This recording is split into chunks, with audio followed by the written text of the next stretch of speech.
We're good. Mr. Clerk, we are reporting out a closed session with two items, 4.1. Thank you, Mr. Mayor. First item for council reporting out of closed session is to receive the report and that confidential direction to staff be confirmed. Someone like to move that? Councillor Thompson, seconder.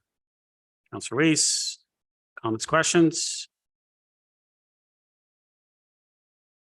Councillor Gardner? Thank you, Mr. Mayor. I'll be voting against this because I do not believe it's in the best interest of the residents. Thank you.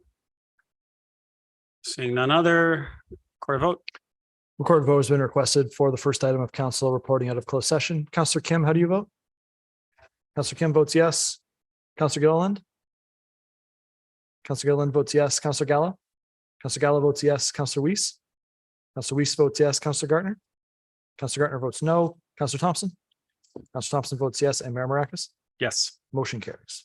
Thank you, Mr. Clerk. 4.2.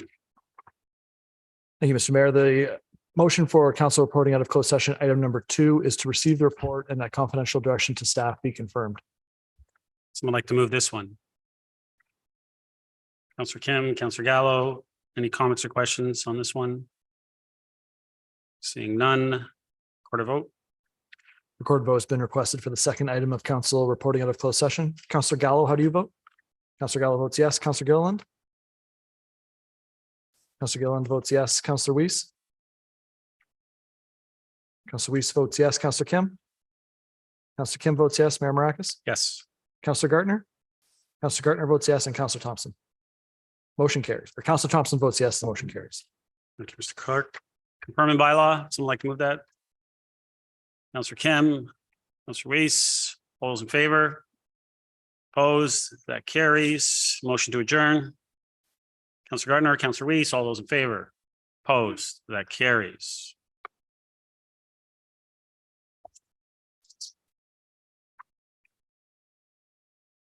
Mr. Clerk, time is 7:02. I'm going to call this council meeting to order.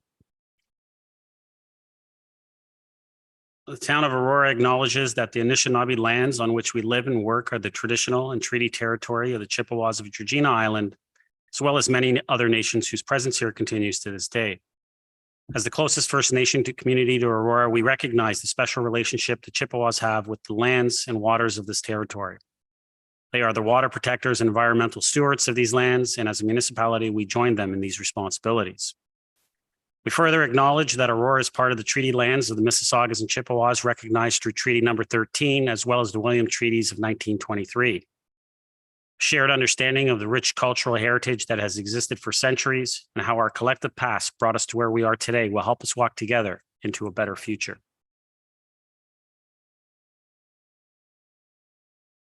Councilor, can I get a motion to approve the agenda with the added items? Councilor Thompson, Councilor Kim, 2/3. Call the vote if there's no questions.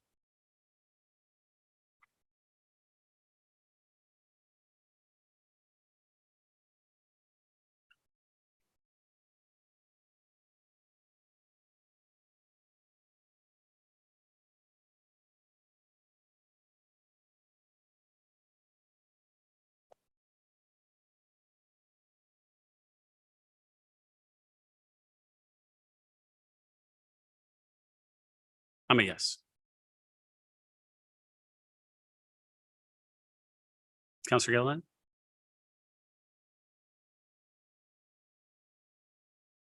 That carries. Any declarations of pecuniary interest? Seeing none, we have 2 community presentations. First, 5.1. Tamas, Hertel, Manager, Service Planning, York Region Transit regarding the 2024 York Region Transit Initiatives. Welcome. I heard you need 10 minutes. Sure. Floor is yours. It's coming on right now. It's on. There you go. Testing. Okay. All right. Thank you very much, Mayor Maracus, members of council, for having me here today, allowing me to present the results of York Region's 2024 transit initiatives. These are initiatives that we— Can I get you to put the mic just a little bit closer? And you can also raise the podium. There's a button there that says raise.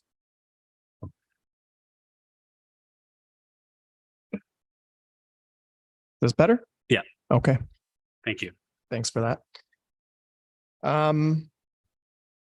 So yeah, I'm here to present the 2024 transit initiatives, the transit changes we plan on making for next year. I'm here supported by two of our staff from the Mobility on Request Services, Emilio and Eddie. So I'll jump to the next slide.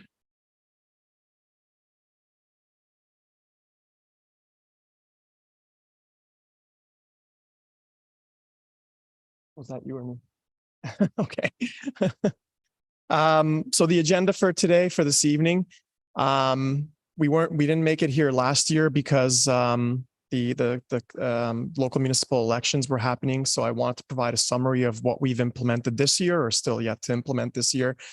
I'll provide an overview of the annual plan process, a summary of stakeholder and public consultations that we've done in the town, followed by the summary of the 2024 transit initiatives that we have resulted from our data analysis, as well as the stakeholder and public consultations. I'll provide a quick update on ridership trends and then move to next steps. So in 2023, we have already implemented the hours for the route 33A Wellington being redirected to the route 33. This is to improve frequency on the route 33. It is part of our frequent transit network and subject to continuous investment and continuous improvements in frequency to reduce wait times as part of our overall frequent transit network plan. We have also implemented extending weekday service and adjusting Saturday service on our Mobility on Request Aurora Oak Ridges service, which is one of our best performing Mobility on Request routes in our system. And coming up on November 5th, as part of our November board period, we'll be implementing frequency improvements on the Viva Blue overall for Saturday and weekday rush hour. So those are the summary of the 2023 transit initiatives for the town of Aurora.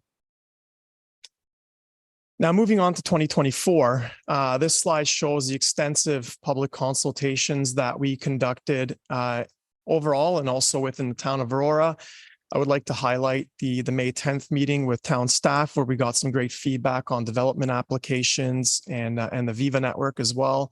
We also held a public outreach event at Aurora Public Library on May 16th. We were able to touch base with 127 residents at that event, which was fantastic. And most notably, our online engagement was open for the month of May to allow residents to provide feedback through virtual means using a map software as well as a travel needs survey. And we also invited the Accessibility Advisory Committee for York Region to provide feedback as well. This slide shows the overall annual transit initiatives process. It's a never-ending process. We are actually starting our 2025 transit initiatives process right now with background data review. Our annual consultation was done in the springtime. We are now where the red arrow is, which is we're finalizing the annual plan. We're going to the local town councils and city councils to provide these presentations. And then following that, we'll be submitting the annual plan as part of the regional council budget submission in December as part of the operating budget. So the feedback we received from the consultations we did back in the spring from the town of Aurora specifically was we received support for a restructuring of our Route 33 and extending it all the way up to Newmarket via Leslie Street. We received support for implementing Sunday and holiday service on our Mobility on Request Aurora Oak Ridges service. We received the request to expand that service all the way out to Highway 404. And we received requests for all-day service on Route 32 Aurora South. So as a result of the data review that staff has done, the review into development applications and all the feedback that we collected, we have arrived at the 2024 transit initiatives for the town of Aurora, which include extending the service along Leslie Street up to Highway 7, Highway 404 Davis Drive via Leslie Street as well as Davis Drive. This will be great for employees coming into the 404, sort of the Wellington and Leslie sort of employment area up from Newmarket and beyond, even from places like Georgina. We implemented, and this has already actually been implemented as of September 2023, we implemented a school special for St. Maximilian Colby, and that was as a result of requests for earlier implementation because the need being important. So we implemented that actually already in September, but that's part of our 2024 transit initiatives. And we have also introduced, we'll also be introducing next year Sunday and holiday service on our Mobility on Request Aurora Oak Ridges service.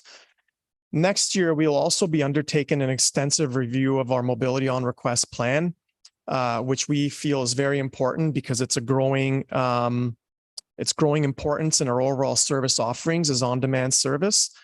And we haven't done a review since pre-pandemic. And it's really post-pandemic and during the pandemic that this service model really took off. So we're going to be looking at how to best pave the way moving forward for Mobility on Request services in York Region. So the next three slides are kind of build slides, if you will. This map shows the current transit system in Aurora, all in gray. This map shows the overlaid on top of that, the improvements that we made in 2023 are still yet to make in 2023 as per next month, specifically the Viva Blue and the 33, as well as the blue highlight showing the service area of Mobility on Request Aurora Oak Ridges. And then this slide overlays the plan that we plan to implement in 2024, subject to council approval. On top of the 2023 improvements and the existing transit network. So in terms of 2024 projects and programs, there's a lot more that we do at YRT besides service planning, and I wanted to highlight some of these. There's some exciting projects going on, specifically in terms of planning for the future. We are going to be continuing to invest in the frequent transit network and the frequent transit network is essentially the 2-kilometer grid network, urban grid network in the region. The ultimate goal of that is to have 15-minute or better service 6 days a week in the core times. We continue to work towards that goal. And also, and we thank Mayor Maracas for helping us get the word out on this, but Regional Council in June approved a switch from a monthly passes to fare capping. We're very excited to implement that in 2024. In terms of fare and service integration, you may have heard the province committing to remove the double fare between the TTC and YRT. We continue to work with them on that in the hopes of implementing that next year as well with them. Technology and innovation, we're a big leader on the technology and innovation front. We have a plan to purchase 180 electric buses between now and 2026 and working towards our council-approved fleet electrification plan. We also have a pilot Mobility on Request vehicle sedan that we're going to be implementing. And there's going to be significant updates to our electric infrastructure over the coming years as well. And we continue to make big improvements on the customer service side, including a self-service portal for residents that we hope will provide more real-time, quicker customer service as opposed to it coming into our staff and our staff responding. And of course, staff will get involved as needed, but a self-serve customer service portal is coming as well. And I mentioned Mobility on Request earlier. But we have secured a new vendor, which will unlock new possibilities for service expansion, as well as better technological integration with our conventional services as well. Because right now, it's a bit disjointed in terms of trip planning, for example. So we hope that will bring some new service improvements in the future as well. So those are some of the projects and programs we continue to work on for 2024. This is always an exciting slide. It's our ridership trends. We in the transit industry keep talking about post-pandemic recovery. I'm happy to report that as of August, YRT ridership has surpassed pre-pandemic levels for that month when compared to August 2019. And that's always been a goal of ours, and we've been able to achieve that. So we continue to look forward to 2024, and we continue to analyze our ridership trends to see where service increases are needed. And just one thing I'd like to highlight with regards to ridership trends, while they've come back in a bit of a different way. There has been obviously switch to more travel on weekends, off peak, as remote work continues, and some remote learning opportunities as well. As a result of this, Go Transit ridership hasn't recovered as quickly. And so our services with regards to Go Transit has responded to that as well. So it's a little bit different, and it's been a challenge of ours managing that with the traveling public that may not see the services return in the same way that they were pre-pandemic. And finally, I'll leave off with next steps. As I mentioned before, we are going to be taking our 2024 transit initiatives to Regional Council for approval in December. Once we achieve that, we will be communicating the 2024 transit initiatives, posting it up on our website, making it available to residents on yrt.ca in the winter. And as I mentioned, we've already started to plan for 2025 with data review and customer feedback review. And we'll be doing public consultation on the 2025 transit initiatives in the spring, and hopefully coming back here again to present to you at this time next year. And that's all I had. Thank you very much. Thank you very much. Council, can I get a motion to receive the presentation? Councillor Gallo, Councillor Gardner, any questions? Councillor Gardner. Thank you, Mr. Mayor. Nice to see you in person. I have a question. Can you talk more about the St. Maximilian Colby, the 437 route? Is that going up Industrial Parkway North to St. John's? Tamas? If I could just go back. It was on one of the maps, but I.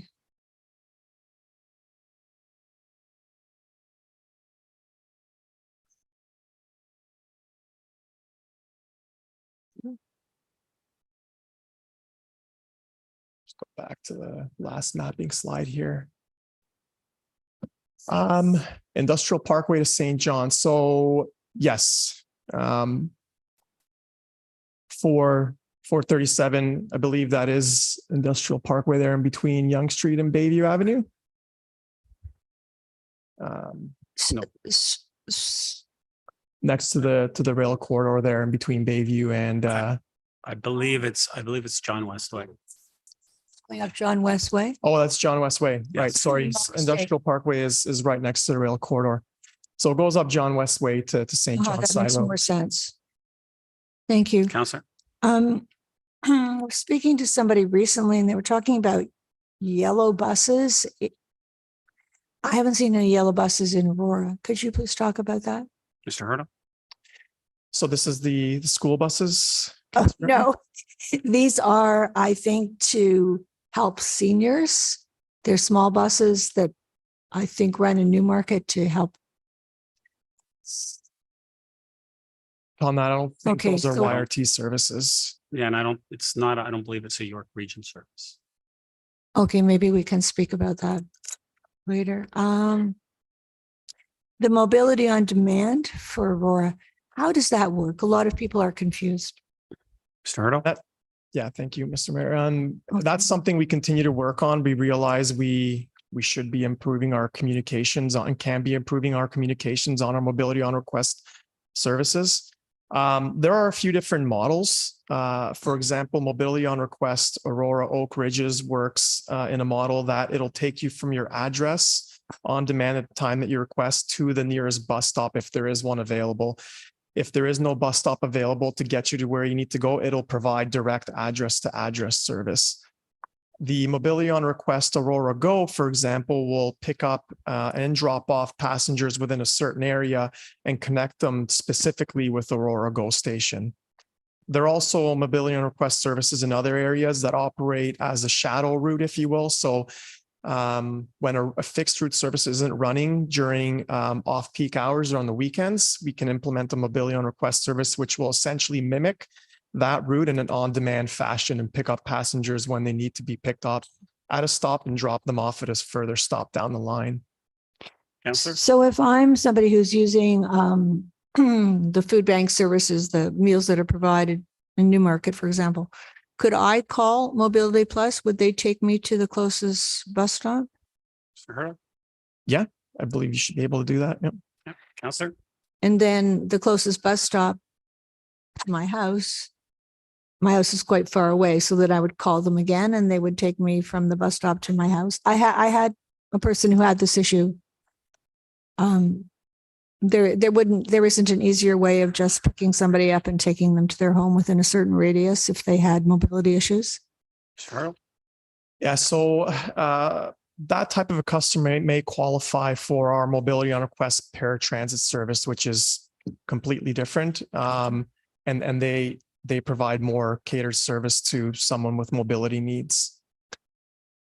Is it possible that at the various food banks or shelters that some information could be provided on this service, on both of those services? Thank you. Anything else, Councillor? Oh, yes. The service that we have within Aurora, I don't know about other places, but the buses make these huge loops, and I think they come once an hour and they're always empty. And I've only seen them empty. I can imagine why people don't want to take them. Is there any way that we could improve that? Mr. Hertel? Yeah, and we continue to do that year over year. Unfortunately, the reality is we have a financial budget. And this is why I keep talking up the mobility on request service, because it's able to provide that coverage in an on-demand way in a much cheaper cost than the fixed route service. Because we have the same concern. If a bus is running empty, we have to try to do something about it. We realize we can't always get our frequencies to where we'd ideally like them to. Unfortunately for the local routes, we do have a need on our core routes where there are routes where the buses are bursting at the seams and they need service improvements. So we have to kind of play a delicate balance in terms of service coverage and serving our core routes. Fair enough. As Councillor? long as we can spread the word as well as possible, and people who are big on social media can do that too. Thanks. Anything else, Councillor? No, thank you, Mr. Mayor. Thank you. Just to remind everyone through the chair. Councillor Weese? Thank you. Thomas, thanks for the presentation. I want to just follow up a little bit on the on demand or on request through you to Thomas. Is there planning that you do with residents to help them with this? Because I have a couple of residents who have to get down to Sunnybrook, for instance, and they require some help to get to a link somewhere. Do you assist them with that, or is it up to them? Because she's 93 and sure her son is an older adult as well. So do you help with the planning of that kind of thing? Mr. Hertel?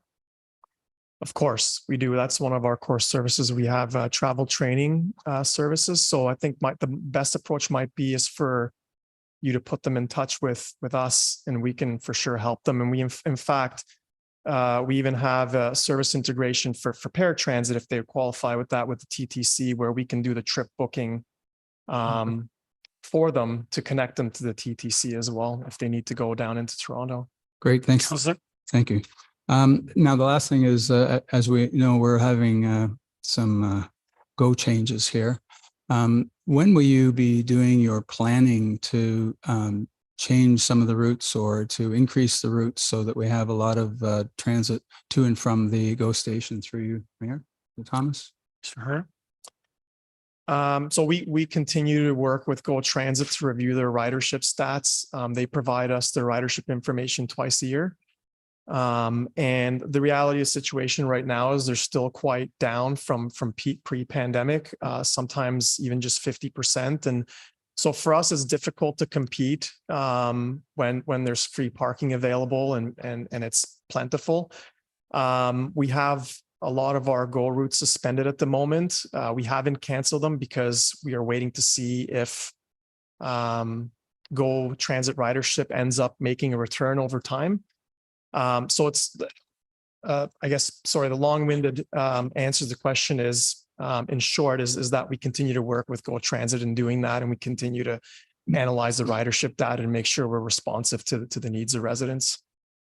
Thank you.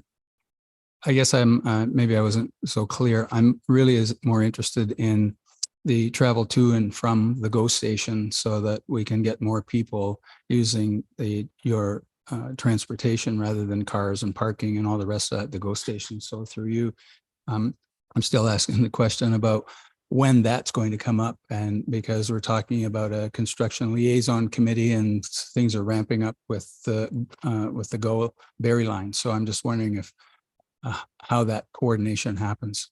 Mr. Hertel? Yeah, so and I guess that is the answer I was trying to provide, but I guess I wasn't.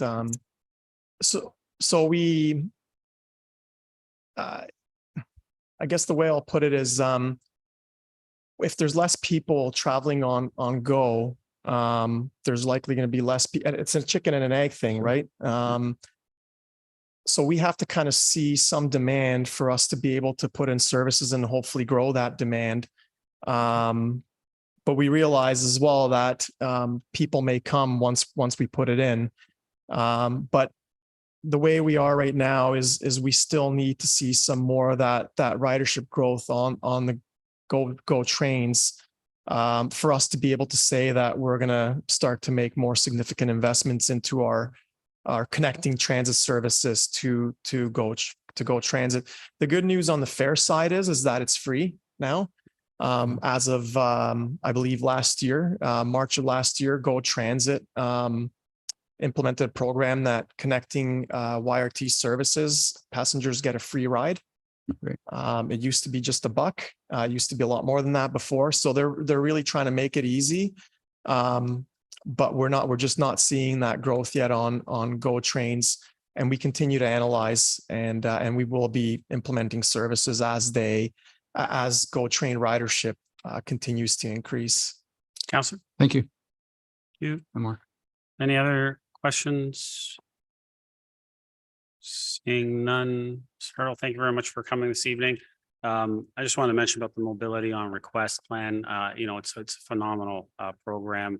I know that when we implemented it as a region just before the pandemic started, it was highly successful. I know everyone was raving about it here in Aurora, where it was being actually implemented in a certain section.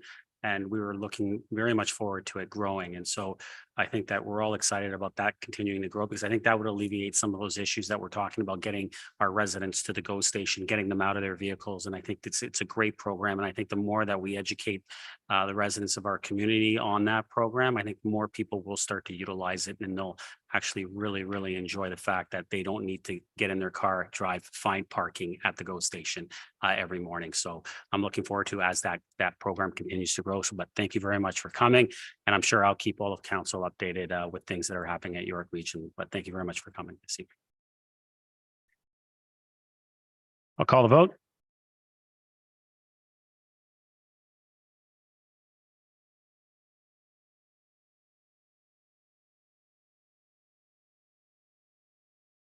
That carries. Next, we have Alison Hughes, Manager, Partnerships, Holland Bloorview Foundation, regarding a presentation of Dear Everybody Agreement and Capes for Kids on behalf of Holland Bloorview Foundation. Alison, welcome. Thank you, Mayor Marcus and Council, for giving me a few minutes. I promise to be as brief as possible.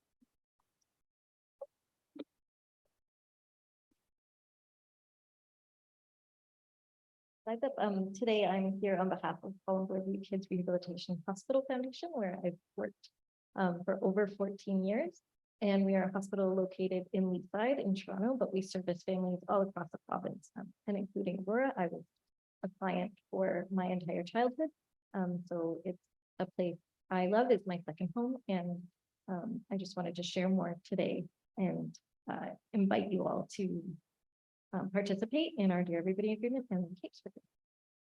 Next slide, a little bit about me.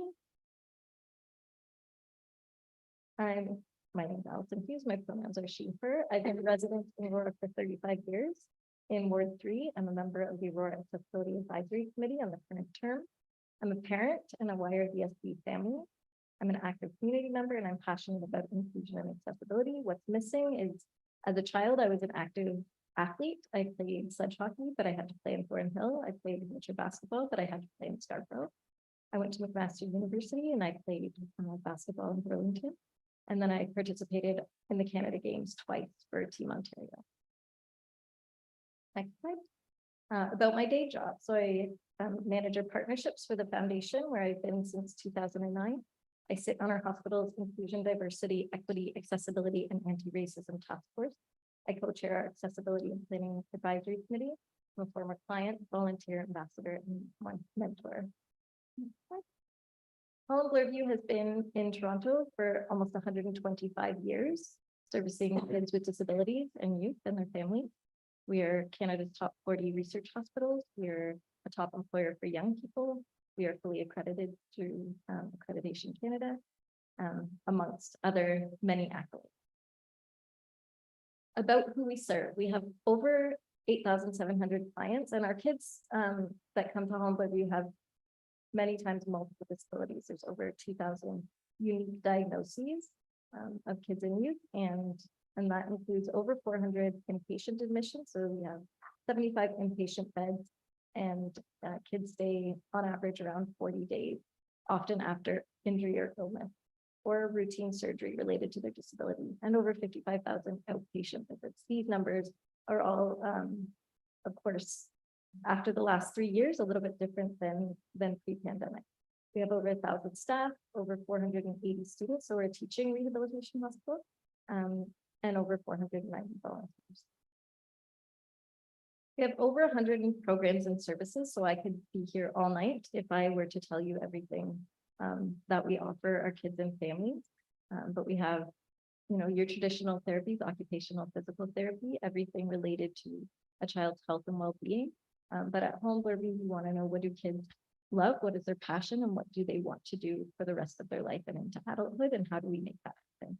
So things like our recreation program, our transitions programs for youth who are entering into adulthood, which includes youth employment readiness and life skills. We have a large research institute, so we have the highest concentration of childhood disability research in the world, which includes a fully accessible research MRI, which is the first in Ontario, and therapeutic clubs.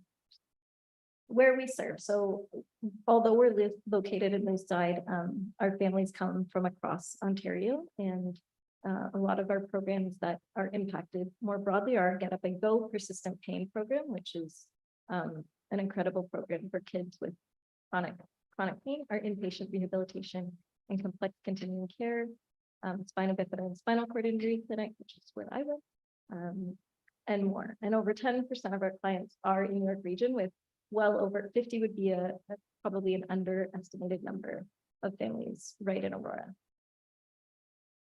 About 5 or 6 years ago, we started an anti-stigma campaign called Dear Everybody, and it started as a letter from kids and youth to the public about what we want the world to know about what it's like to have a disability. I'm wearing my favorite saying, which a child would have come up with, which is, if we can't include everybody in a game, we're not playing it right. So that will be my hill to die on. But we have evolved the program over the years. We can go to the next slide. And with corporates, we have our Dear Everybody agreement, which is just a symbolic commitment to inclusion through marketing, through employment, and a commitment to anti-ableism. So we have well over 100 companies signed, and we are inviting Aurora to be the first municipality to sign an agreement.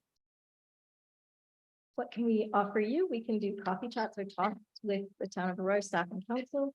We can have discussions or sessions on disability, anti-ableism, and inclusion through folks with lived experience. We can provide support for employers and make connections for youth employment opportunities. We can share resources like our events guide and our playground guide, and we can share other Dear Everybody resources like tips for being an ally.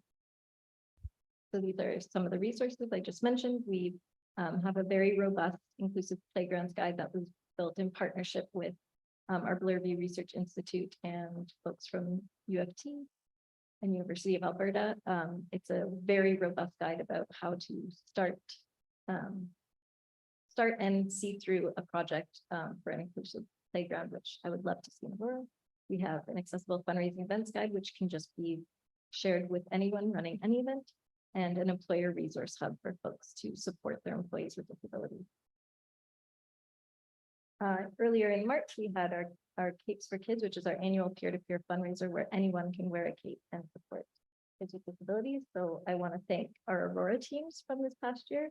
Coconut Village Spa, Billy and Co, STEM Minds, Tina's Grill, and Toppers Pizza together raised over 7,000 from 60 new donors, supporting kids and youth with disabilities in my family. So our invitation to Mayor Maracas and Council is to visit the hospital and celebrate with us when we celebrate our 2023 Aurora Capes for Kids team.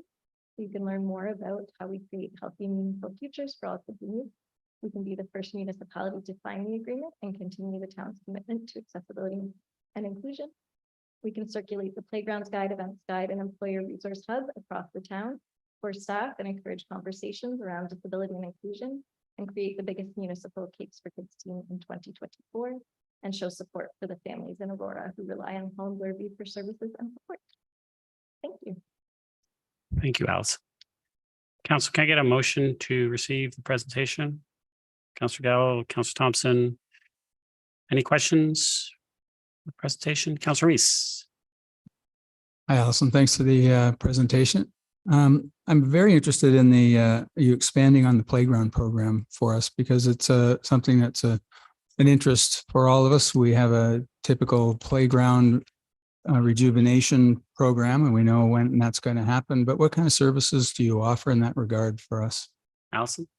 Sorry. Through you, Mr. Chair, I can't say that we have a service directly that's not under our mandate to provide that kind of consultation, but the playground guide is a robust resource with sort of a step-by-step guide of how to do it right from the start of a consultation of your community and how to engage families who will use the space, with recommendations on who to look for equipment and consultation at that level. So the guide itself is what's needed to move forward. Great, Councillor? thank you. That's it. Thank you, Councillor Kim. Thank you, Mayor Maracas. Thank you, Alice. Pleasure serving with you on the Accessibility Advisory Committee, and you offer great insights and perspective into a lot of the things that come to our table.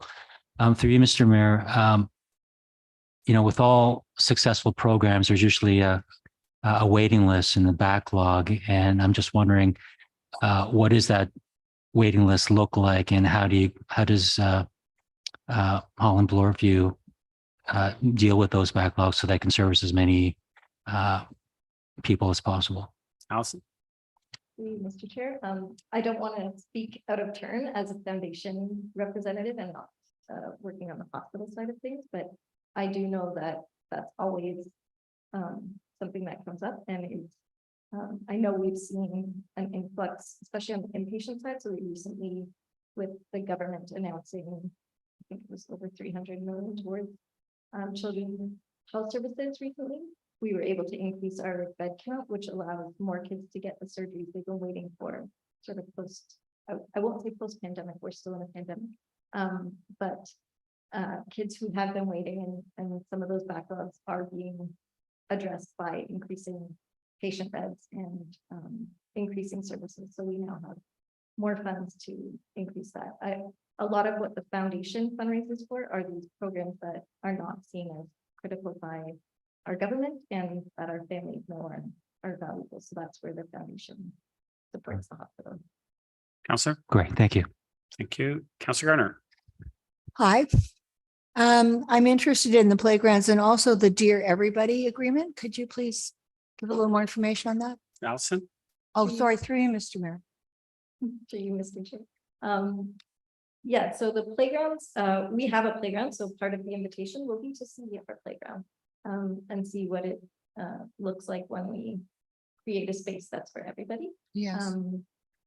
And the playground guide was part of the researcher who led that is Dr. Tim Ross, and he's part of our Bloorview Research Institute and he's a scientist on site and specializes in sort of urban planning and sort of this community level implications of living with a disability. Thank So you. he looks at things like transit and things like play and school inclusion and all those things. So he helped build that guide, and we just believe every child has a right to play. I think from my own experience, I would say playgrounds are a great visual of how we show who in a community deserves space, deserves to take up space, and deserves to be included. And so when we're not including kids with disabilities, that's an early lesson that you matter or you don't. So that's my personal view, but we can certainly share that resource guide. It's available to anybody.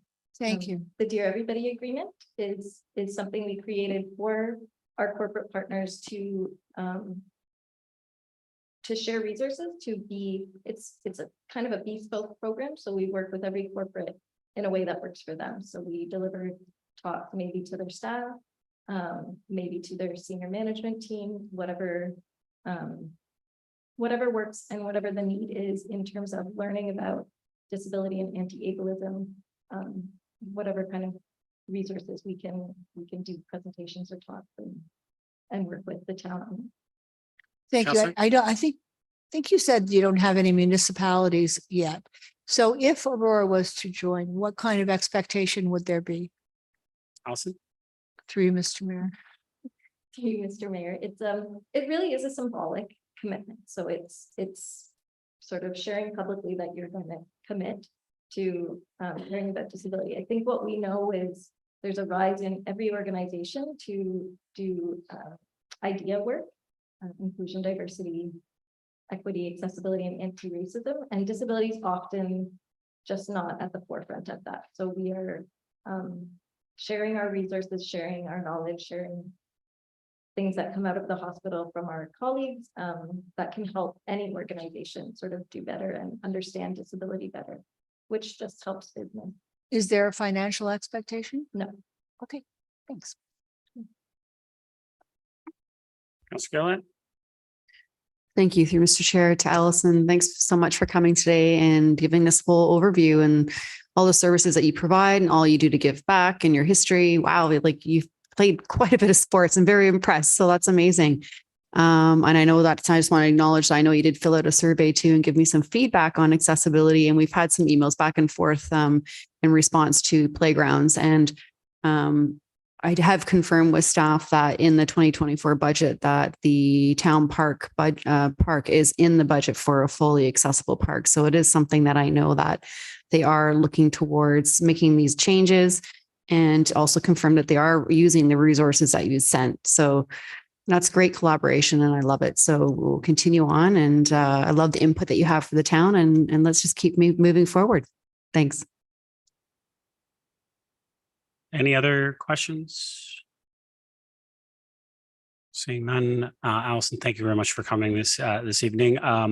I'm going to make sure that Betty organizes for not only myself, but all of council to come down and visit Holland, Bloorview, and also look at what we can do. Maybe we can put together a team Aurora for the Capes for Kids. I think it would be a phenomenal thing for us to do. Absolutely. And maybe I can challenge some of my colleagues at the region to see if maybe they'll take up the mantle as well and see what they can do. I just wanted to say, you are an extremely, I believe, valued community member of the Aurora Accessibility Advisory Committee. I know we had discussions last term in regards to what the town is doing for accessibility and inclusion. And I said, you know what, you really need to be on our committee. So I said, next term, make sure you put your name forward, and you did. And I'm glad you did, because you're a wonderful addition. And I'm looking forward to the things that we're going to continue to do for accessibility in our community. So thank you very much for coming this evening. And I will add, either myself or I'll get one of our councillors, maybe Councillor Kim, to put forward a notice of motion for next month, so we can become a Dear Everybody and sign that Dear Everybody agreement, because I think I'd be very honored and proud as the first municipality to sign that agreement. So, Thank you so much. you're welcome. Call the vote.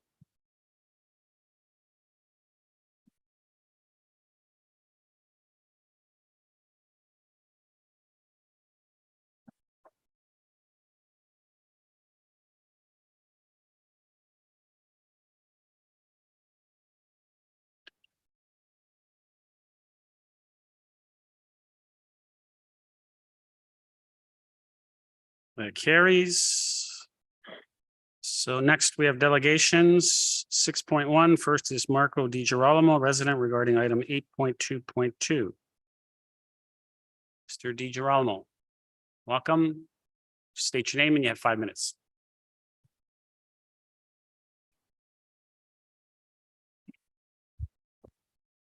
Marco Di Girolamo. Good evening, Mr. Mayor and member of councils. I'm here to speak on the motion on tonight's agenda to increase council compensation effective both immediately and retroactive to the start of the term. I recognize everybody's time is valuable, so I'll make this brief and concise. I'll start by stating the obvious. Given the current economic climate, it is simply tone deaf of members of council to say you deserve more, when so many in our community are struggling to do more with less. Recommending a 41% increase to the base salary component simply because it is what some municipalities are being paid is the wrong approach, especially in an environment where oversight on council compensation is limited to minimal checks and balances. Establishing a compensation committee with no requirement for related experience and which is hand-selected by the very individuals who stand to benefit from the committee's decision is not adequate oversight. From an outsider's perspective, I reviewed the comparative report provided by the Compensation Committee, and here are a few of my takeaways. 1 of 3 councillors did not view the compensation process review as important enough to provide feedback through the survey. Aurora is above average as it relates to population density per square kilometer, meaning councillors have less distance to travel versus other municipalities in the comparator. Yet a car allowance increase is being recommended. This is also a cunning way of increasing one's salary under the guise of an expense or an allowance. Aurora is below average in overall population, below average in number of constituents being served by per member of council, below average in capital budget, and has an average operating budget.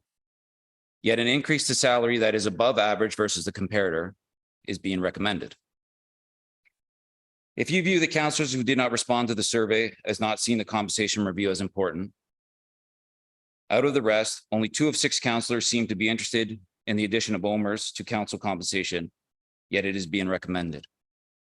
Furthermore, only 1 out of 6 councillors seem to be interested in the addition of group and health benefits, yet the addition is also being recommended. The survey sent out to councillors is being used as a basis for the recommendation, indicates that a councillor's role requires you to attend public events. It is my understanding that this is not a requirement of the job.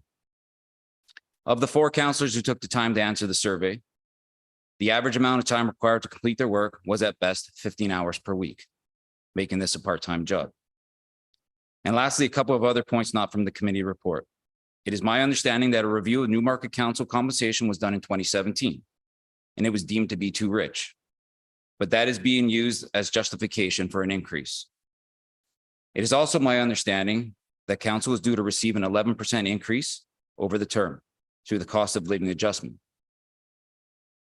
Where has this increase been considered in the discussion and recommendations? Something is not adding up to me, and it seems further due diligence is required.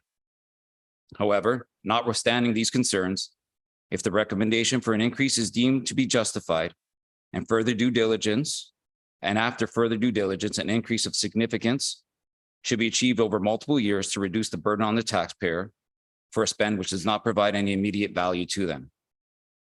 And most definitely should not be provided retroactively and should only take effect at the start of the next term to avoid any perceived conflict with the sitting council establishing their own compensation.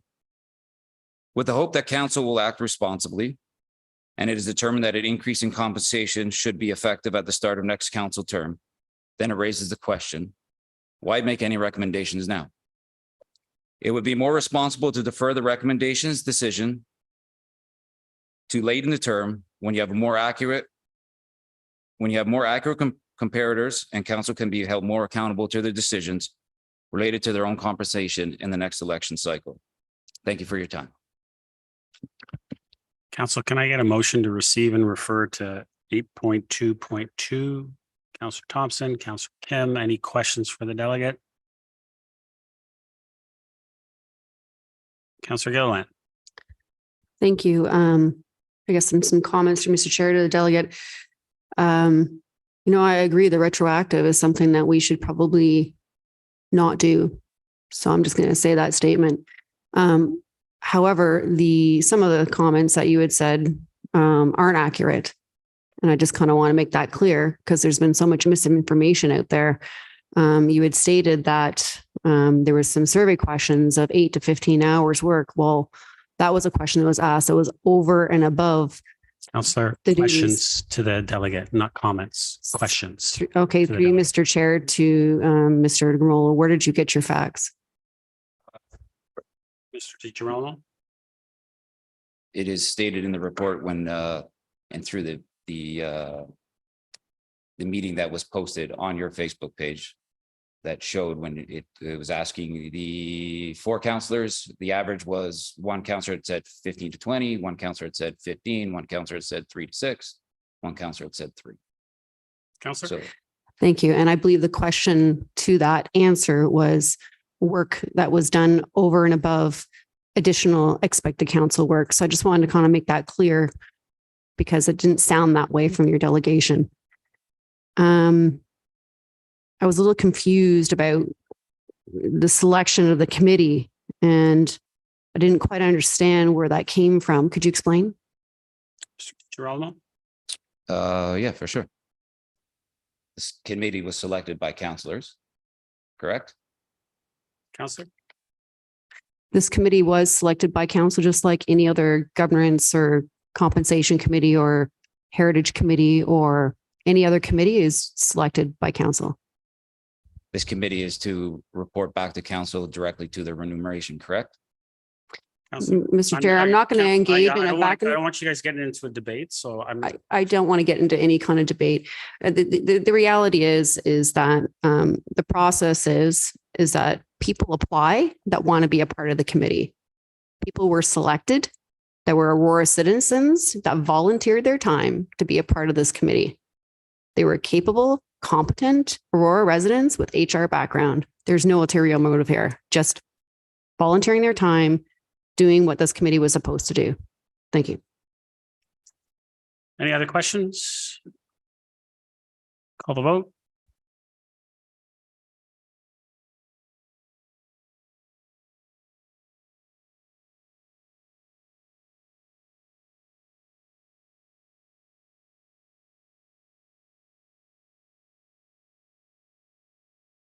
Councillor Thompson.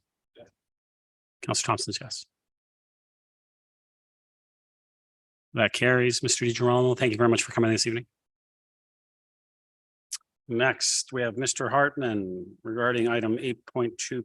Mr. Hartman, can I just get you to state your name? You have 5 minutes. Good evening, Mr. Mayor, Council, and member guests. My name is John Hartman. I'm a 22-year resident of Aurora, and I'm here to speak about the recent report and amendments regarding council compensation. Over the past 35 years, I served in various leadership roles within the philanthropic sector. I was involved in 3 compensation reviews, 2 as staff and the beneficiary of such, and another as a staff consultant. All 3 of these reviews were done by outside firms outlined by a board of directors. Prior to being in the charitable sector for 35 years, I spent 4 years in human resources. I would like to extend my thanks to the entire compensation committee under the direction of Mr. Smith. I also want to thank the incredible staff service I've had over the past week from town staff, namely Dimitri Regatas. He is a model of customer service. However, tonight my comments are based on viewing that GC report last week meeting, as well as reviewing past minutes. I start this evening saying under normal circumstances, I fully support a compensation review and potential adjustment. The detailed comparative analysis and reports provided are very thorough. I do, however, have very significant issues within several areas. One, when you took your oath to serve as a councillor or mayor, you agreed to a comparative and a compensation model. You made a promise or a pledge to the town and its residents. Yes, the last review was done in 2017, and yet knowing someone on council or staff dropped the ball due to COVID, it should not be the residents who pick up your misstep. Call it a contract. You should not be allowed to change those terms, timing, or conditions. I believe this is simply wrong. 2, timing. Last week, Councillor Gallo asked Dimitri at General Committee about the committee's implementation or timing, and to give the increase retroactively and immediately. Dimitri's response and on record notes that the timing of implementation is at the will of this council. So what is the urgency to do this now? Why retroactive and immediate? Is it due to the street speak that several councillors may be leaving for other levels of government before their term in Aurora expires? Is this why you support retroactive, immediacy, and extended severance packages? Sounds like pay me now so I can leave early. 3, accountability and output. This is a part-time rule. The mayor's position is not. Why the notable range of hours spent in reading, attending, and supporting council and committee meetings? Clearly, having one person on the survey say as few as 6 hours and another's 20 suggests a discrepancy in effort. Seems odd to me. I was also at a loss that I could not find any of those work comparatives benchmarked against Newmarket or other communities. Yet what really bothers me is the fact that only 4 of you took and responded to such an important survey and foundational to this discussion. 4, I'm clearly at a loss that you actually want health and dental plans to be paid by the taxpayer. This should be wiped off any proposed or future model. 5, the tax rate stabilization fund. I'm really not that happy that we can dip into a $6.7 million pot of gold for the proposed compensation increase, although adjusted in following years. Is the stabilization fund not for unexpected town enhancements for important town projects and not your own pockets? My point is that you need funding, then budget for it, plan for it prior to the next term. And should you decide to run. 6, transparency, accountability, and getting stuff done. When you signed up, you took the oath and the work expectations within. You knew the compensation, the amount of car allowance, the health benefits, and other elements of the pay pack. At that same time, you also signed up to work with your fellow council members and the mayor. I completely disagree that compensation is about respect, as Councillor Gardner noted last week during the meeting. Compensation is about accountability, KPIs, and results for our town. Yes, there should be disagreements, debate, and various discussions, but then tell this forum why 3 of you don't or refuse to meet with the mayor on a regular basis. Should those not be part of a compensation model and regular KPIs? So in summary, I support a fair increase to come into effect at the beginning of a new term, not now. I support the creation of developing a proper go-forward budget process, not using the tax rate stabilization fund. I do not support a dental and health plans on my shoulders or shoulders of the residents. And do you really need a $7,000 car allowance in this town? Finally, I also wonder if you truly understand the realities most of us face: inflation, housing costs, energy costs, food, hydro, etc., and affordability, and seek a 41% increase. It seems like a general slap in our collective faces. Thank you for your time this evening and your future deliberations. It may determine the next time you serve office. Thank you, Council. Can I get a motion to receive and refer to 8.2.2? Councillor Gardner, Councillor Weese, any questions for the delegate? Seeing none. Mr. Hartman, thank you very much for coming out this evening. Call the vote.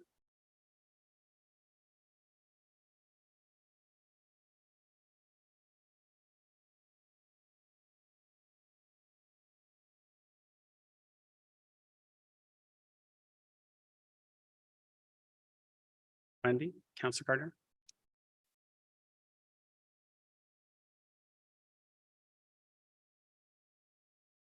That carries.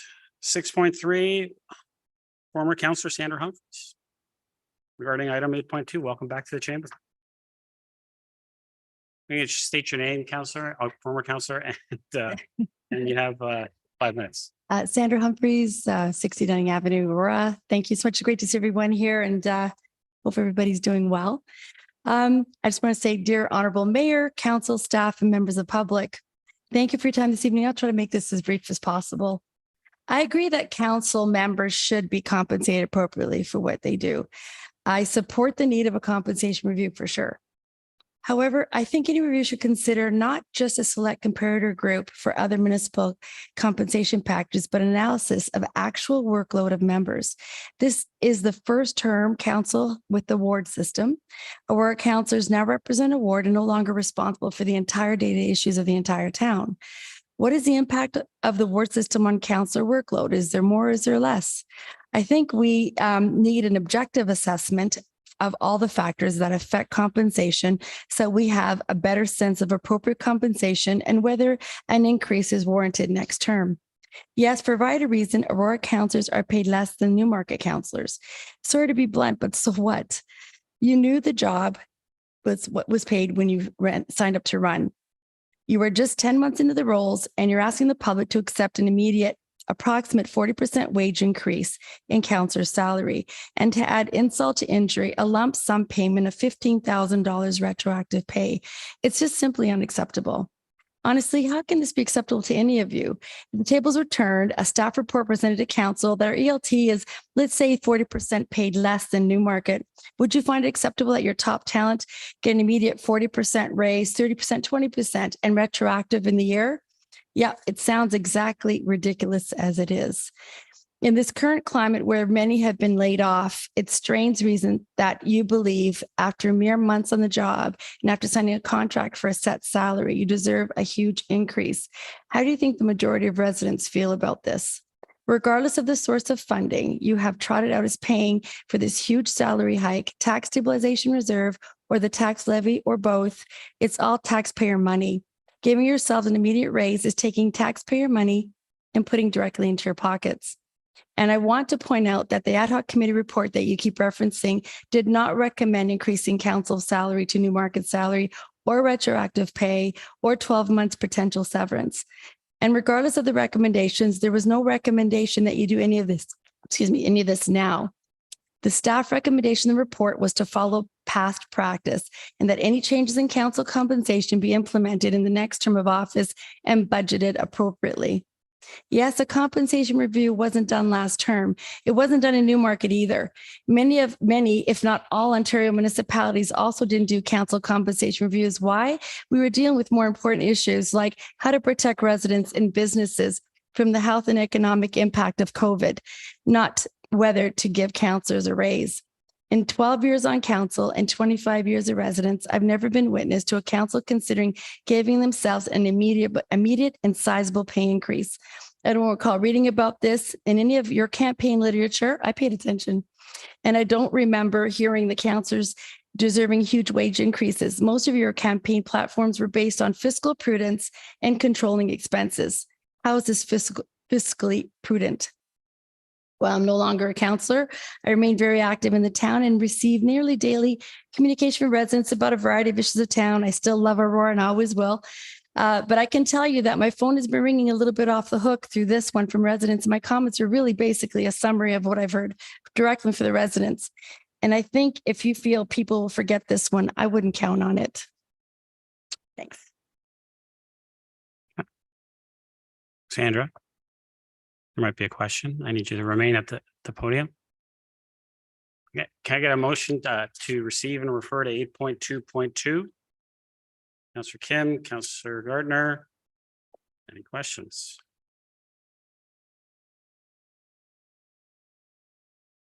Councillor Gillen?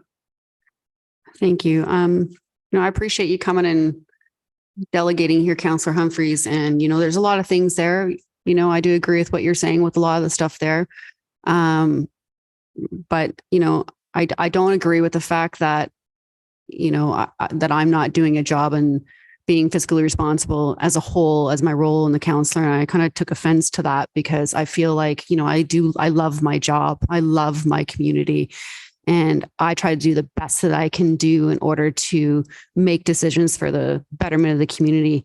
This review, as we know, was something that should have been done last term, and we recognize a ball has been dropped. And sitting with you as a councillor, I know that you would express many times that we were rather underpaid. And I know there's some comments about the committee, and I do feel that I have to ask you for a question. I do feel, there's a question coming. I do feel that the committee itself was selected appropriately for the role that they were given. So was there a problem or an issue with the people that were selected that you didn't agree with? I feel that you had said that they didn't have the right KPIs and the right comparators and didn't have all the correct information, and that it needed to go brought more in depth than what was presented. No, to you, Mr. Sandra. Mayor. No, I didn't make any intention of that at all. In fact, I just said what they recommended was not what I heard at the last council meeting. They did not recommend for an immediate increase. They did not recommend for a retroactive. They just stated that, competitors are what they were. I heard through council meetings and through the minutes that I read thoroughly as well, that it was council recommending that we should be compared to Newmarket. That's my statement, Mr. Mayor. If I have that wrong, I apologize. That's what I got out of the report and out of the messages. Thank you. Councillor? But Thank you. absolutely no. Thank you. I just want to say, Mr. Mayor, my apologies. No offense to the council. I know, Councillor, Sandra, I can't allow you to go on, so I appreciate it. But Councillor, go ahead. Okay. Thank you. I was more or less specific to comparing to the wards and how perhaps that the information we have is not the same. I agree with the couple things you said that were not part of the recommendation. I did watch that committee meeting, just so you know, and within that committee meeting, it was a clear assumption that the committee was guided that through staff that Councillor, I need another 50, question. I'm just explaining kind of I an understand, but explanation. Delegations are for 50 questions, not for comments. 55 to 60th percentile was what they thought was matching Newmarket, but there'll be some corrections, I'm sure, later tonight. And I just kind of wanted you to know like some of that, because there's been a lot of misinformation out there and even the percentages out there are incorrect. Councillor Thompson, question to the delegate? Yes, I do have a question. Thank you. Thank you very much for coming tonight. If I heard correctly, the comments that you gave tonight were just not your comments, but also from residents who are reaching out to you because of your former role as a councillor as well. Is that correct? Absolutely. Sandra? That's what happened. So really you were providing a summary, not just of yours, but also of residents who you know. Thank you. Councillor Thompson. Honestly, I wasn't going to delegate. I had expressed my concerns online a little bit, but I was getting a real push for some sort of feedback to be provided, and they felt that they would appreciate me coming forward if I would want to. So I did to try to articulate what I'm hearing out there. I'm saying a blunt, forward comments that I've received. So I thought I would share with you. It's not just my thoughts. Thank you very much for coming tonight, to you and all the delegates, because we are accountable to you, the residents. You guys are great. Thank you. Any other questions? Seeing none, I'll call the vote. Sandra, thank you very much for coming this evening.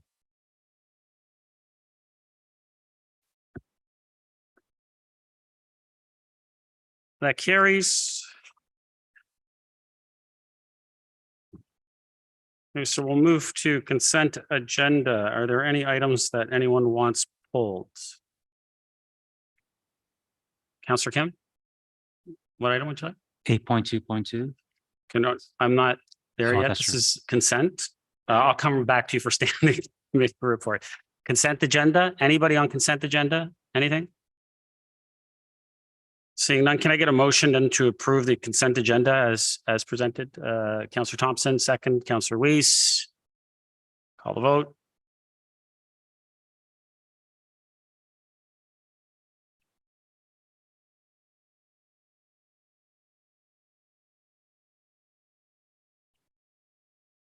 That carries. Move to standing committee reports, and these are both 8.1s and 8.2s. Councillor Kim, you had one. Here. I know, but Councillor, I said I'd go to Councillor Kim first. I'm just being respectful as he stated that he wanted to pull that, so I'm going to Councillor Kim. It's the chair's call. I've called Councillor Kim. Councillor Kim, what would you like pulled? 8.2.2, please. Thank you. Anything else? Oh, that's it. Councillor Gallo. Is it not common for the person who moved the motion to pull it that moved at a GC to pull it at council? No, it's whoever wants to pull an item pulls an item, Councillor. You've been doing this for how long? Yeah. That's right. There's a button for a reason, Mr. Mayor. There and is. I'm sure this is well organized. It, absolutely. Accusations and assumptions, Councillor, that's continuously what you do for 10 years. Continue. I'm not going to recognize your point of privilege. Councillor Gardner, would you like to pull an item? Yeah, thanks. From the October 3rd GC, it's 8.1.10. Okay. Anything else? That's strategies for minimizing negative impacts of residential info construction. That's And that's it. Any other items to be pulled?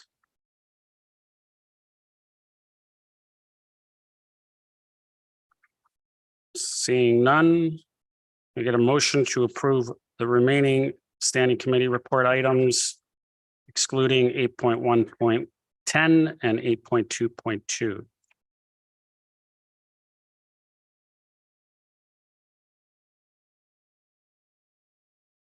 Councillor Thompson, seconder. Councillor Kim. Call the vote.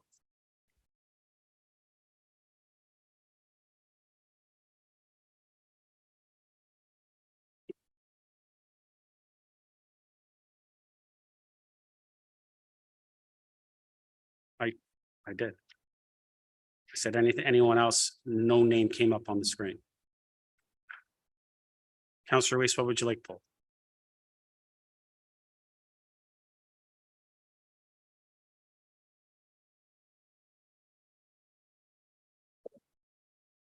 Eight 8.1.7 sports dome operation. And And 8.2.9.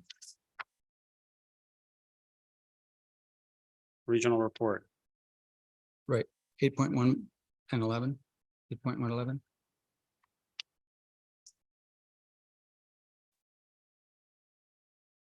Okay. Anything else?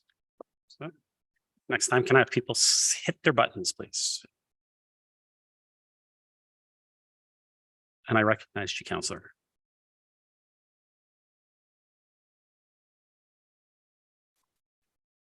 So, motion to approve standing committee reports minus 8.1.7, 8.1.10, 8.1.11, 8.2.2, 8.2.9. Is that Ms. Clerk? Yeah. Call the vote.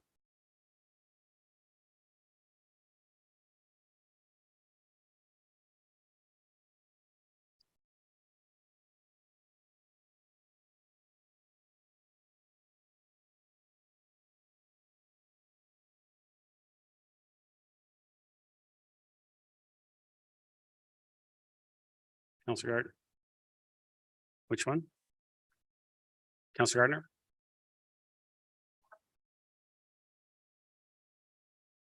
Councillor Gardner's yes. Carries. Council, I'm going to bring 8.2.2 forward unless there are any objections, as there's a bunch of delegates.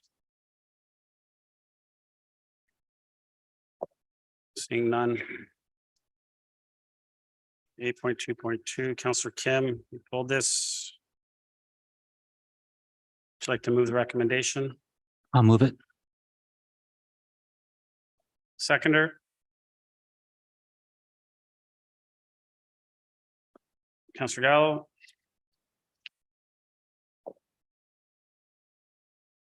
Councillor Kim, before I go to you. Did want to start. So I want to thank the residents who have come out tonight to delegate on this important fiscal issue. For the past few days, I've heard directly from hundreds of residents who have expressed their outrage about the General Committee decision last week to approve an amendment recommending an immediate and retroactive increase, and among other things, councillor compensation of approximately $15,000. Residents overwhelmingly do not support the proposed increase, and I share that overwhelming opinion. As I said last week, I do not support any additional increase to council's compensation for this term of office, and I do not support any increase to the mayor's compensation this term or next. And I'd like to remind members that council and staff are already receiving an increase this term. To refresh members' memories, we just ratified our QP agreement with our unionized staff. We negotiated a 4-year agreement, which will see a cost of living step salary increase of 11% over 4 years, 3% in 2023, 2.5% for each of 2024 and 2025, and 3% for 2026. This negotiated cost of living step increase is extended to all municipal staff and to council as per bylaw 6040-17 clause 2, which means that over the term of this council, members of council and staff will see an 11% total increase to salaries, or for council members, an increase of approximately $4,300 in compensation by the end of this term. Cost of living step increases are common practice and have generally been applied to every term of council. And further changes to council compensation that result from a compensation review should be implemented in the following term. Which is why I do not understand why it is necessary to rush a compensation review forward in the first months of a new term. I would have preferred to follow past practice, to see a notice of motion put forward for a review done in the last year of the term with any change to be implemented next term, as it was done in 2017 with a notice of motion, not from the mayor, but from a councillor, Councillor Thompson. This way, the residents and candidates are all aware of the terms of the 4-year contract that they would be signing by standing for election. So as I said last week, I will not be supporting any recommendation for any increase in or change to council compensation this term, period. And it will not be included in this year's budget. Councillor Kim? Thank you, Mr. Mayor. Just moving this for discussion. With government organizations, public trust is critical for a public servant to successfully do their jobs. And I spent 9 years in council building that trust. So as a result, I would like for this matter to be referred back to staff to expand upon the work of the committee, engage with an external third party for an in-depth review, and report to council in the final year of the term with any recommendations effective next term of council. That's all.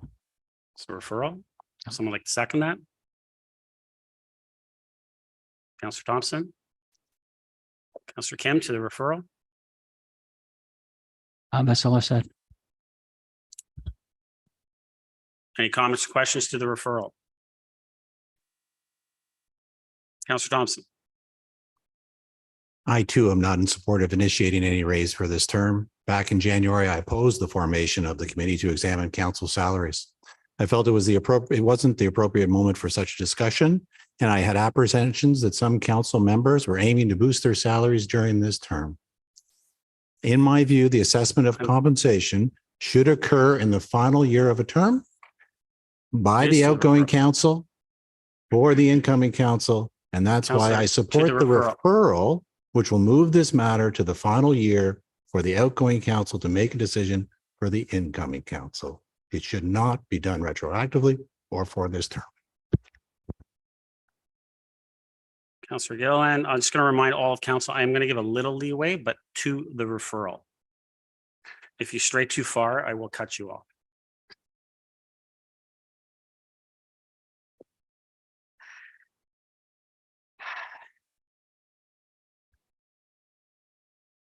Well, I was trying to push the button because I thought this was a comment to the referral, but evidently we're allowed to expand beyond the referral and ponder about why, as opposed to just the referral. I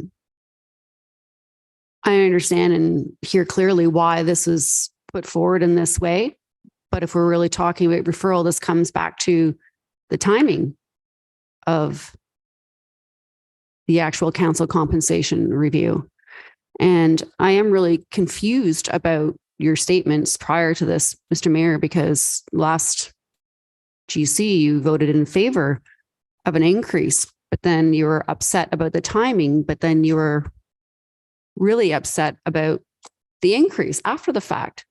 So it was very, very confusing. So here we're talking about I'm salary sorry you were corrections. confused, Councillor. Go Well, ahead. I am very confused because it was very mixed messaging and a lot I don't think the of public was confused, misinformation. Councillor. Go ahead. Well, I would say this is a really good move of the political handbook where you're releasing information to the public, then shaming those who disagree with you. Is this to the referral, Councillor? It has everything to do with the fact whether a review is done later at the end of the term or prior. And I'm just really upset that this has become a political gong show because you have chosen as a leader to make it this way. If you knew that this should have been done at the end of the term as a leader, why didn't you, Mr. Mayor, as a leader, ask for a council compensation review at that time? Did you Councillor, not? you're do not you speaking to the referral, but I'm going to shut you down and I'm going to answer your questions. I'm going to give this opportunity to answer your questions. You're right. You know what? It wasn't done at the end of last term. You know what? You've put forward how many motions since last term? Did you not think to put forward a motion? And actually, we spoke, I think, what was it, 3 times in my office, and you asked me about council compensation. And I actually specifically said to you, Councillor, if you would like to see an increase or like to see council compensation review done, by all means, put forward a notice of motion. I was not in favor of it. Now, let's remember something. I'm not the one. I understand politics, we deflect, and especially when you're looking at going to different levels of government, it's a party system and you like to deflect things and you don't want to answer the questions. The residents of this community want to know, why are you asking for this increase? Why are you asking for it to be retroactive? I'm not the one asking for a raise. I'm not the one asking for up to 12 months severance. I'm not the one asking for an increase in car allowance. You are. Quite frankly, the mayor has never seen an increase while I've been the mayor, other than the COLA. Okay, well, that I think that you're incorrect. Again, spewing misinformation. I'm not incorrect, Councillor. I'm stating facts. These are facts. Okay, well, we beg to differ on the facts. And the reality is that, as you know, I've also asked you to attend a governance meeting, and you had then you had said, I wouldn't go there, Councillor, because they are discussing. Thank you. I agree. Because they're discussing your salary. The reality is that you as a leader, if you knew better, that we should be having a council review. Point of order. 2022. Point of order, Councillor Gallo. To the motion that's on the floor to refer. Thank you. These discussions can happen afterwards. There's no issue. Thank you, Councillor Gallo. I find Including yourself, Mr. Mayor. absolutely. That's fine. I find in favor of no one called a point of order when I was speaking, but I find in favor of your point of order. Councillor, if you have any comments to the referral, I'll allow you to continue. I would prefer to discuss some more attributes to this amendment that was brought forward by Councillor Gallo. I realize that he may have some amendments, and I am open to looking at those negotiation pieces. So at this time, I do not want to support this referral. I think there's a lot of facts that have not been talked about, and there has been more misinformation that has been said around this table. And quite frankly, I'm getting tired of having to defend myself in that sense, because I know what's true. You know what's true, but yet not everything that's being said is true. Any other comments or questions to the referral? Councillor Gallo.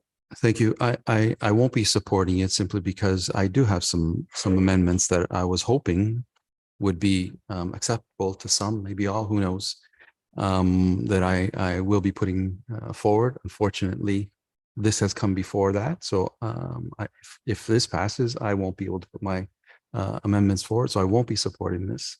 And I will be putting some amendments forward should this not pass.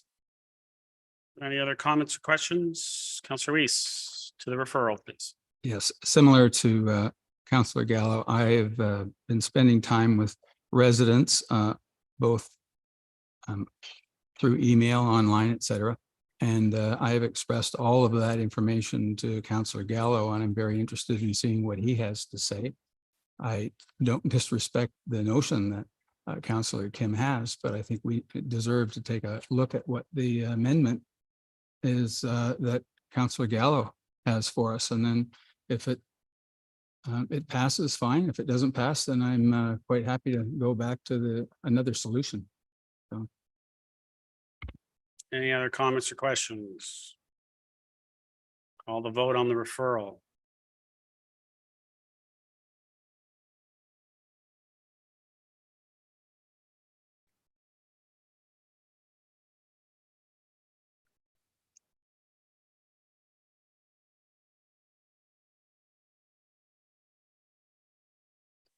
That's defeated.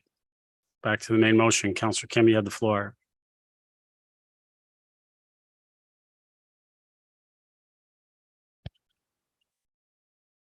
Well, I'm disappointed that the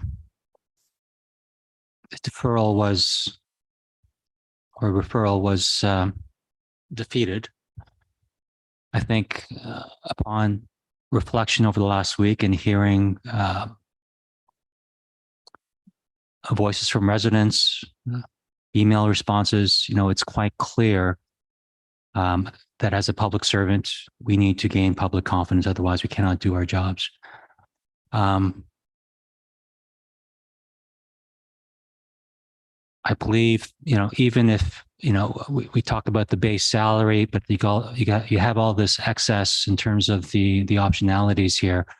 I can't move forward with any of this. I don't know what else to say, and wait to listen to the rest of my colleagues. Thank you. Comments, questions? Councillor Gallo. Thank you, Mr. Mayor.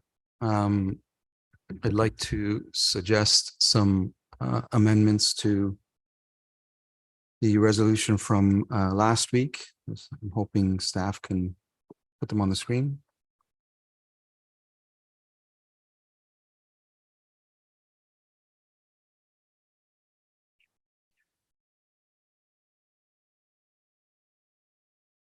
I'd like to suggest three main changes. The first one is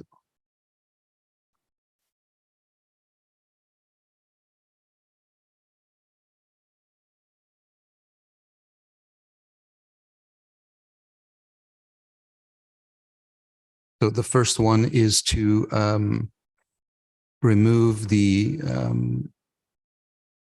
52,000 and to put the councillor salaries at the 60th percentile as per staff recommendation. The second one is clause number 3 to reduce the 7,000 to 3,500. There was some debate whether that was accurate. Notwithstanding, it came from that figure, 7,000 came from the committee. And the last one is the removal of the retroactive pay beginning for the current term. Those are the three recommendations or amendments that I'd like to make.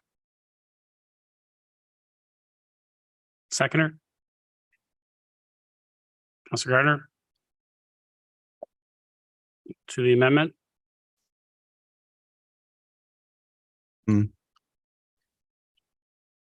I did my best to listen to everyone, including the public, and I make no apologies for the previous motion. While we may have significant differences of opinion at this table and perhaps even out in the public, I put forward this motion to provide equity. I am moving these additional recommendations because I want to move forward in a cohesive way.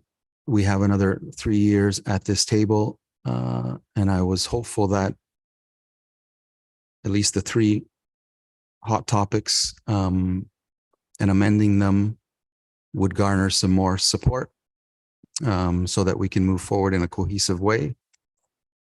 I want to be clear that the recommendation for the first 2 years has zero tax impact. It has 50% in 2025 and 100% in 2026. And I also want to stress, and we can maybe put a number to the full impact on the tax base for this increase, specifically to the wages. It's somewhere between 90 and 95 cents per resident per year. I'm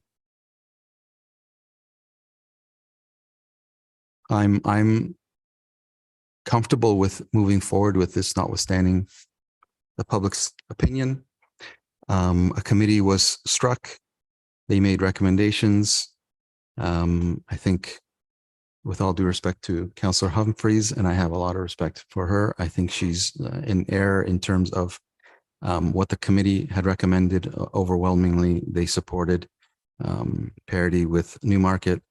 I'm not going to go through the slides that I did last week from the committee report, identifying how close we are in many different factors. Capital budget is significantly larger than Newmarket. Our operating budget is $30 million more than Newmarket. They have about 900 residents more than us per ward. And there's a few other comparators. I'm comfortable with moving this forward. I hope some of you are as well. And I'll leave it at that. Yes, thank you.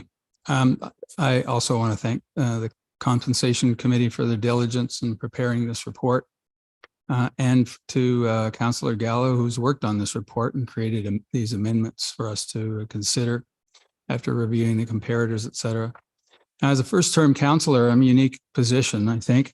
I've heard that this process should have been done 18 months ago, but wasn't, but here it is. When I was campaigning, councillor compensation was never brought up anywhere. And frankly, I felt whatever the compensation was, it must have been fair and equitable because it just wasn't discussed. After the GC presentation and the report, I've spoken to many people with experience and friends in the professions in these areas. And I thank those people who have contacted me by phone and by email. And I agree that there's been a lot of diverse information, but I was happy to help them with the facts because there's a lot of those, lot of numbers and others that have been floated out there. The report showed a number of things that were a little more than data and numbers by themselves only give meaning within some context. So I'm glad to see the conversation of the numbers and have been done in the last week because there's been a lot of them. Retroactivity is something that comes out of unionized and contractual circumstances, and I don't think they exist here. Regardless of whether it comes from a tax stabilization fund or hits the tax levy, taxpayers are paying for this one way or the other. Secondly, I researched the issue around severance, and minimal standards of severance are provided by the province and they're mandated. And I found out that to be eligible for any severance, a person has to have 5 years of service. Then a formula kicks in to calculate it. Now, let me say that severance is an important way to thank people who have contributed to the success of any company or organization, and therefore it should be in the conversation. I'm glad that the eligibility for it with this proposal, it requires at least a full term before eligibility. However, I did not see that. I thought that was going to be up on the screen because it was forwarded on for that to happen. The third context is the car allowance, and I asked the committee how the $7,000 was put together, and no one really came up with the idea of where it came from. I know things have come up from CAA and others where they take a look at gas and depreciation of your car, et cetera. But I think that 7,000 number is too high, and the 3,500 would be acceptable to me. And I'm glad to see it down significantly and more representative of the expense. The health and pension benefits, while being published as a budget number and a cost, I know many of this council have pensions and healthcare benefits, but not everybody.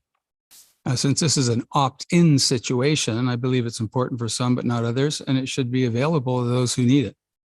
Finally, the actual pay raise proposed is based on percentiles and comparators. And I watched the committee, as I was said here, about the decisions. And believe that the attempt to place our council with those in Newmarket was really an obvious things because we're so close. But the data shows that the councillors there have a slightly larger population to manage. Also of importance, however, is that both the capital and the operating expenses are higher here than in Newmarket, and we're responsible for those. And I think it's important. I think that deserves some investigation on how a smaller community has greater operating costs and spends more on capital projects, but that's another item. But I don't believe in parity in Newmarket or on councillors and with Newmarket on councillor salary, particularly in a single bump. But it may be something for future councils to wrestle with. For now, the proposal in front of us seems reasonable and represents management of the circumstances, and I think they have to be managed. I believe it should be managed now and policy should be put in place as I see this in this proposal, and I think it should be considered in the future. I'll vote my conscience on this, but we're listening to my colleagues to see what they have to say about all of the amendments to this. Councillor Kemp. Thank you, Mr. Mayor. Originally my thought process was this. Having worked in the private sector in large institutions or firms for 25 plus years in financial services, in the past when there was an HR compensation review and they found that there was a gender pay equity gap, we didn't wait till the next budget to close that gap. We did it right away. Shortly thereafter, when it was discovered that there was a pay equity gap from with respect to certain people groups, when that was discovered, that gap was closed right away. That was my original thought process. But then when you think about it further, you realize, or I realize, that there's definitely a difference between the private sector and the governmental and private or public sectors. We work for residents, we work for the people. And again, that public trust is critical for us to do our jobs. And if the residents are our boss, then we have to listen to what they say. So for those reasons, that is why I put the referral back to staff. Unfortunately, it was defeated. We'll see how that goes, but that's my thought process. And I do believe that this should be considered for next term and not for this. Thank you. Councillor Thompson. Thank you. I don't support any increase during this term, period. This is not the first time this has happened on council. I've had the good fortune to serve on council for over 12 years. And in my very first term of council, we dealt with council compensation because the preceding council, the council from 2006 to 2010, did not do council compensation. And so in 2012, we looked at it. And in 2013, we made recommendations, not for us at that time, but for the subsequent term of council. So there is some precedence there. This has happened before, but never has a sitting council given themselves a raise. It's always been for the preceding year. I'm sure Councillor Gallo and Gardner will remember because they were on council between 2006 and 2010. And I'm happy to share that report with everybody. When the following term happened, we looked at it again because we needed to get rid of the tax incentive of 1/3, which was free. And so again, it wasn't for that term of council. It looked at after the next term of council. So once again, no sitting council, to my recollection, has ever given them a raise while they were still in council. It's always been the next term of council. So I don't support it, period. Secondly, I like the referral because it gave an opportunity to build on the committee's work, which I think was good. But yet I don't think it was substantive enough to really look at all of the different factors in municipalities. Some of the past reports we've had took a much broader, wider scope at looking at municipalities. Councillor, I'm going to ask you to just bring it into the amendment.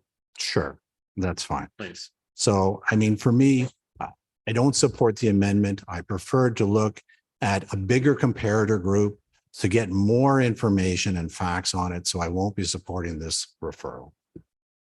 Okay. Councillor Gilliland. Thank you.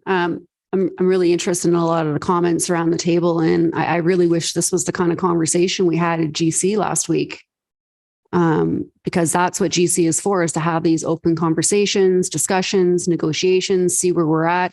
I know myself, along with a few other councillors, really didn't understand what the process was, because there is no process, there is no bylaw, there is no way that has to be or should be. It's just what may have happened in the past, which is not clear.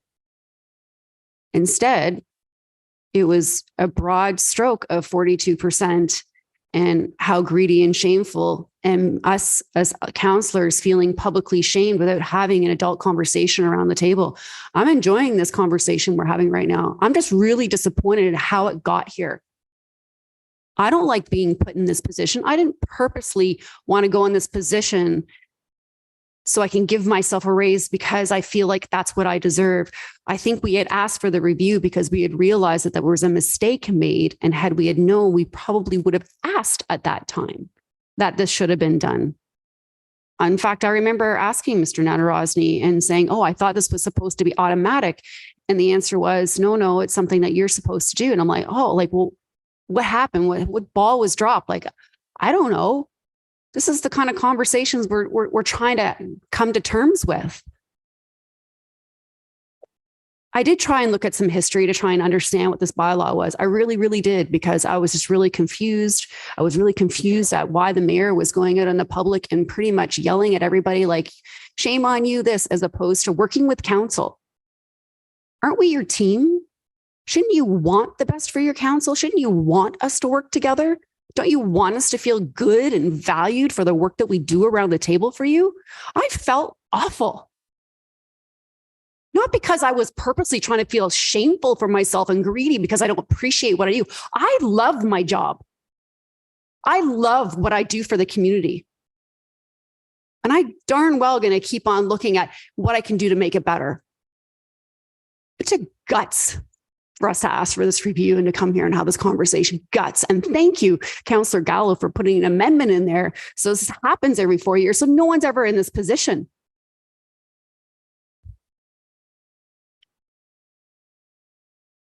Now, I did understand Councillor Thompson was talking about some history, and I do appreciate some of that history. And, you know, I did as well, because I was just, again, like, I'm like, what has happened? I don't know.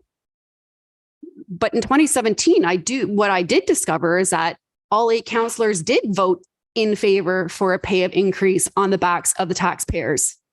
It did go on the backs of the taxpayers. 38% actually increase to the mayor, and another $3,000 to all councillors in that current term. There was some things that were pushed to the next term, some caveats. But the important thing to remember here is, yeah, there was a salary increase, and probably it was a correction of some sort, something that needed to be done, but it happened. No one ever wants to put themselves in that position, ever. But right now, we're talking punting it down the line in next terms. That's 9 years. Yeah, we're struggling. There's a lot going on in the economy right now. There's a lot of people that are struggling with the inflation and food and all that. We're people too, right? I don't like being in this position. I really, really don't. Councillor Gallo, thanks for bringing these amendments forward. It is clear that from what I understand with the 60th percentile, that the committee had thought that there was some parity there. And, you know, as it turns out with the 60th, it is a lot lower, and it's totally fine. It's actually below the average median car allowance. I'm totally fine with that. I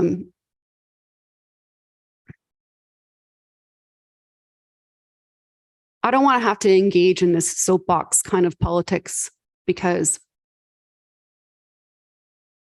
honestly, at the end of the day, instead of working with council, Mr. Mayor, as a leader, you made the choice instead to shame your council with misinformed clickbait headlines, and then actually paid to boost those headlines. Instead of working with your council, you worked against them. In the meantime, I know I'm going to be keeping my eye on that $53 million town square project that wanted to be pushed through so badly through a pandemic. And now we're facing a Councillor, that's 5 minutes. 66% Thank you. increase on the operating budget. That's what I'm going to be. Councillor Gardner. Thank you, Mr. Mayor. I think everything's been, excuse me, everything's been said that I want to say. I think that the decision of the committee was fair, it was equitable. I do not want to, I don't want to malign anybody, but I think a lot of things have been said that are not true or misleading. So I'm just going to say that I thank Councillor Gallo. I do agree with the amendments that were made. There will be no retroactive compensation, although I do think that would have been fair.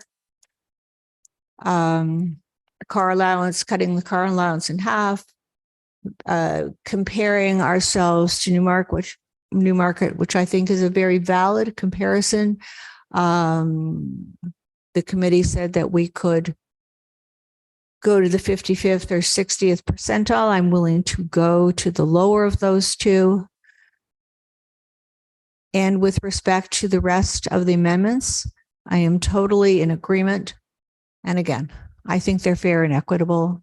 And I do not appreciate, as Councillor Gillen has said, being put in this position at the council table. And not only that, but at the social media table. Thank you. Councillor Gallo, second time.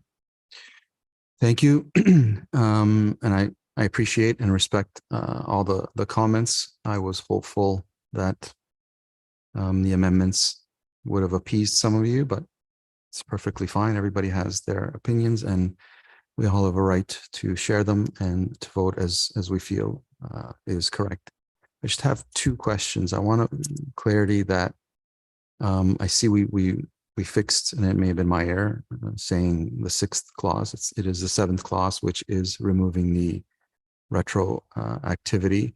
But I want to be clear in terms of at least what I'm proposing, that it start as soon as this bylaw is approved. Not sure if it'll be tonight or whenever, but as soon as the bylaw is approved, just to get confirmation of that, or does the language need to reflect that? Through you, Mr. Mayor. Swain Van Kessel. Through you, Mr. Mayor. So once the bylaw is approved, we can definitely process those changes through payroll. Thank you. Councillor. And just some clarity. I didn't ask before, and I may be putting my foot in my mouth, but I'll ask anyway. So it won't be the first time. Let's play out a little scenario in terms of timing and what we perceive to be the just way to do this, to strike a committee at the end of the previous council that makes recommendations, goes to the next council and gets implemented. Let's say that did happen, and a year ago there was a committee struck. They made recommendations. Council, now this is where it's a bit of a gray area, approves the recommendations, but obviously doesn't implement them for themselves, but recommends the implementation for the next year of council. As we know, that first year of council puts forward a budget. That figure is part of that budget. And that incoming council votes for that budget, which ostensibly votes for their increase within their term that came from a committee of peers that are at arm's length and recommended it. Am I painting the correct position picture to staff? For you, Mr. Mayor. Yeah. Through you, Mr. Mayor, yes, you've drawn the right scenario. Thank you. Sir. To be quite honest, I really don't see a difference in this. There are some minute differences. I will admit it's not exactly the same. To me, it's a shift of of timing and that shift of timing and why I brought this forward, because it wasn't done last year. But by all rights, a sitting council through the budget process approves for their increases based on a committee recommendation. We can argue timing, yes. We can argue, and delegate is correct that the committee is struck by the previous council. I agree with that, and it's not the best scenario. But again, it wasn't done, and I did my best to try to implement this in a way that was fair and equitable, that would not hit the tax base for at least 2 years, and certainly that can also change. But I don't see it, if you really think about it, as a far stretch from the regular process. Having said that, there is a clause in here that will mandate that a review is done at the end of council term. That's all I have to say. Thank you, Councillor. Any other comments or questions? Councillor Gilliland, second time. I just want some clarity, because I know you have your amendments here, and it was to just, I guess, through Mr. Chair to Rachel. With the other amendments that the other clauses that aren't here, it was our understanding everything else is optional, opt-in, correct? There's no need to be making an amendment because that's what we had talked about last week, that these were all optional opt-ins. Swear Van Kessel. Through you, Mr. Mayor. So the OMERS component, the dental and the health would be opt-in. So not every council member would need to choose them. They could choose one, none, or all. It depends on what their personal preference would be. Councillor. Thank you. And currently you could opt in as a sitting councillor now, correct? Swear Van Kessel. Through you, Mr. Mayor. So as a sitting councillor, you could opt in right now, but I believe the health and dental would be paid by councillors. Again, nods from the HR manager. Okay, thank you. Councillor. That's all. Do you have any other comments or questions? Councillor Gardner, second time. Mr. Mayor, I really have tried to take the high ground with this, but I'm going to make one comment. Are you aware that the mayor of Barrie, with a population of over 166,000, makes 122,500, and you yourself make 163,000 with our population of maybe 65,000. So to put things in perspective, I don't appreciate what you've said about us and asking for things that are. I'm not asking for a raise, Councillor. Oh, well, you shouldn't be asking for a raise, Mr. Mayor. You're doing very well. Thank you. Thank you. Councillor Weese, second time. Yeah, thank you. I think this is, as awkward as it is, I think it's good management to deal with things. I mean, this is a human resource management issue. And unfortunately, what it's doing is providing division here, and when we should be all thinking about doing the same things, because when we all do the same things and we're on the same page, we get more things done, Mayor. And I think it's an important thing that we do that. And I'm really disappointed that we're fractioned this way, and we're involved in this division. But at the end of the day, we have to manage this. And if we don't have the courage to manage it right now, we're just punting that ahead by 3 years, 2 years. And that's not doing anybody any good. It's just going to be the next council having to deal with the same problems all over again. I certainly like what Councillor Kim said about the process and improving the process, but that's going to be another year or two down the road. Are we going to have troubles about, well, who gets on that committee? Are they objective? You know, I know with strong mayor powers, the mayor has a right to select committees, or not committees at all.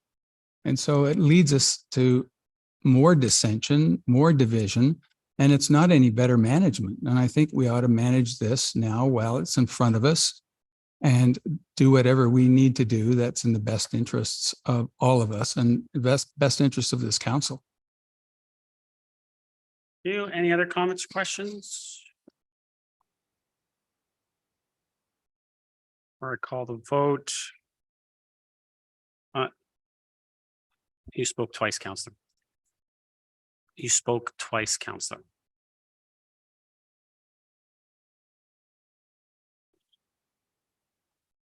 Wait till we vote on this and then we'll make an amendment. So first, I'm gonna start. There's a lot of comments to talk about here. But first I want to say what I said last week.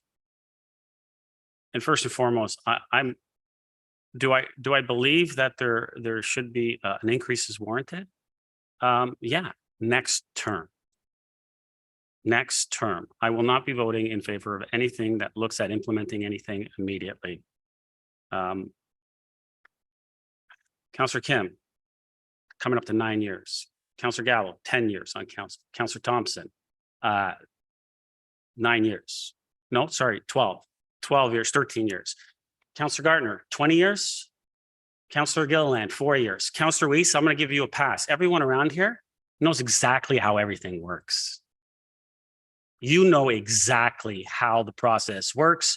This is political theater that you all are engaging in tonight, everyone. And it's disappointing, I agree. No one puts you in this position other than yourselves. You made the decisions. You need to justify the decisions that you make. I justify the decisions I make every week. And I do that. I've been doing that for 9 years with the public, where I put out a post and I explain what has occurred at council. I justify the decisions that I make. And I make no bones about it. That's what I do. And I've been doing it. And I've been working hard for this community, and the residents like it. And it showed through the election. And I'll continue to do the job that I need to do to make sure that the residents receive the best possible service for the best possible price. This here, as some have mentioned, council has signed a 4-year contract with the residents of our community. You now want to break that contract with the residents. Tell me that's not shameful. I've heard that word being thrown out this entire conversation. That's shameful. And no one put anyone in this position, as I said, other than themselves. And as far as the 1/3 tax exemption that happened in 2018, I think someone should talk to the federal government, because it was them that removed that 1/3 tax exemption and didn't allow municipalities to have that anymore. Hence why there was such a 38% increase at that time. And that was both to the mayor and it happened to council. Everyone received the bump up to make sure that council was compensated for the fact that now that they couldn't have tax exemption, that when the taxes were removed from their pay, that they would still receive the same pay, take home pay. I'm against the amendment, and I'm speaking to all the questions and all the comments that were made at this table. So are you telling me you don't want me to answer the questions that all of you put forward and all the comments that you put forward during this discussion, Councillor? Is that what you're suggesting?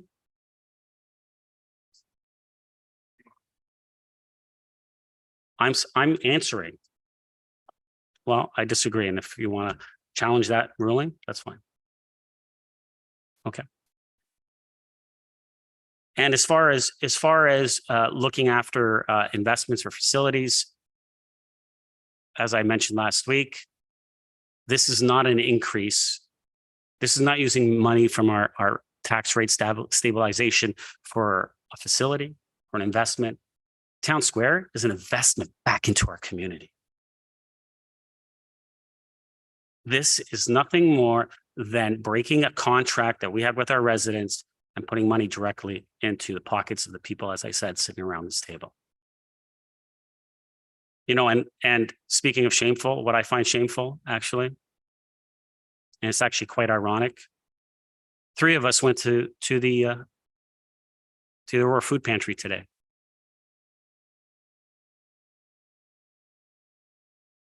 What's the point of privilege, Councillor? The fact that you are trying to shame people based on going to a food bank and making comparables, because I know that's where you're going. There's theatrics involved. Councillor, I could have called question of privilege on many of your comments, but I did not. I'm going to continue. I don't recognize your question of privilege. We're at the food pantry. And we're specifically told today, of all days, that over 1,000 residents in the month of September needed to go get food. And here we are discussing a salary for councillors for a part-time position. That's shameful. I will be against this amendment. Call vote.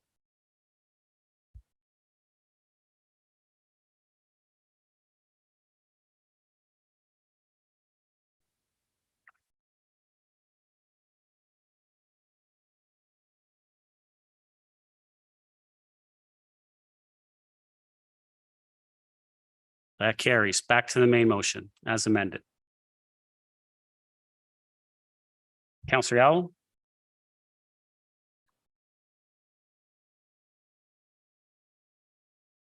Councillor Thompson? To the main motion? Yes. So I'll just add that when we start our meetings, we approve the agenda, and then the next item is any declarations of pecuniary interest. And I will define pecuniary interest as relating to a matter where there is a reasonable likelihood or expectation of financial loss or gain by the member or related persons as defined in the Municipal Conflict of Interest Act. More specifically, if you want to talk about it, a direct pecuniary interest. A member of council may have a pecuniary interest when the result of a matter before council or the board could impact either positively or negatively the member's finances, economic process, or assets value. This could include, for example, a decision that could lead to an increase or decrease in value of property, creating new economic opportunities, or greater employment benefits. This is. What's your point of order? This, That's the floor, Councillor. this is, it's not relevant. Councillor Gardner. Okay, you're gonna. Councillor Gardner, what is your point of order? Councillor It's Thompson, hold not on. What's your, relevant. And Mr. Mayor, I know you're going to decide against me, so I don't even know what the point is to be sitting here, frankly. Reason why members of council have never given themselves a raise at the time and have always done it as the outgoing council to the incoming council because they viewed it as a pecuniary interest and conflict to the job they're trying to do. I think it undermines the confidence that the public has in us, and I'm certainly opposed to the motion in front of us. Councillor Weese? Thank you. Thank you, Councillor Thompson. I felt the same way when I saw the declaration of pecuniary interest, because we are talking about things that are related to financial gain. So I'm glad to bring it up. But what I would like to do is to hear from our clerk about whether he feels that this is a pecuniary interest or it is not. I mean, it's a matter of. Councillor, I appreciate that. It's not up to the clerk. It's up to the individual sitting at this table. It's not up to the clerk to decide whether it's a pecuniary interest or not. And I will also say it's not up to another person that's sitting at a council to be able to say someone is or is not in conflict of interest. Councillor stated in his opinion. That's why I didn't rule it out of order. Councillor.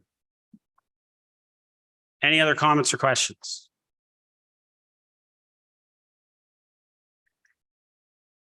Councillor Gilliland. I just wanted to make an amendment, and that was to the opt-in healthcare. And I know it's on the cost of the town, but I'd prefer it just to be status quo and the way that it always has been. I'm not really interested in changing that to be on the taxpayers. If you can just scroll down, because I want to see the top. I don't know how it looks, or I want to see the top of the page. And I just wanted to see that the clause 2 is separated between the mayor and the councillor.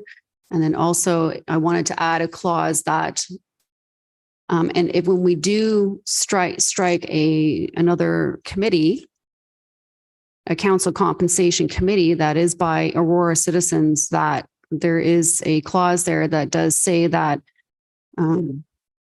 previous politicians should not be on these council compensation committees, just to avoid any political interference or just politicalness in general. I just believe that should not be a recommended previous requirement. I believe it should just be Aurora citizens. So I don't know where you would put that, if it's an added clause or if it's in the added at the bottom where it would say, I know that in the past, we have done that with other governance committees.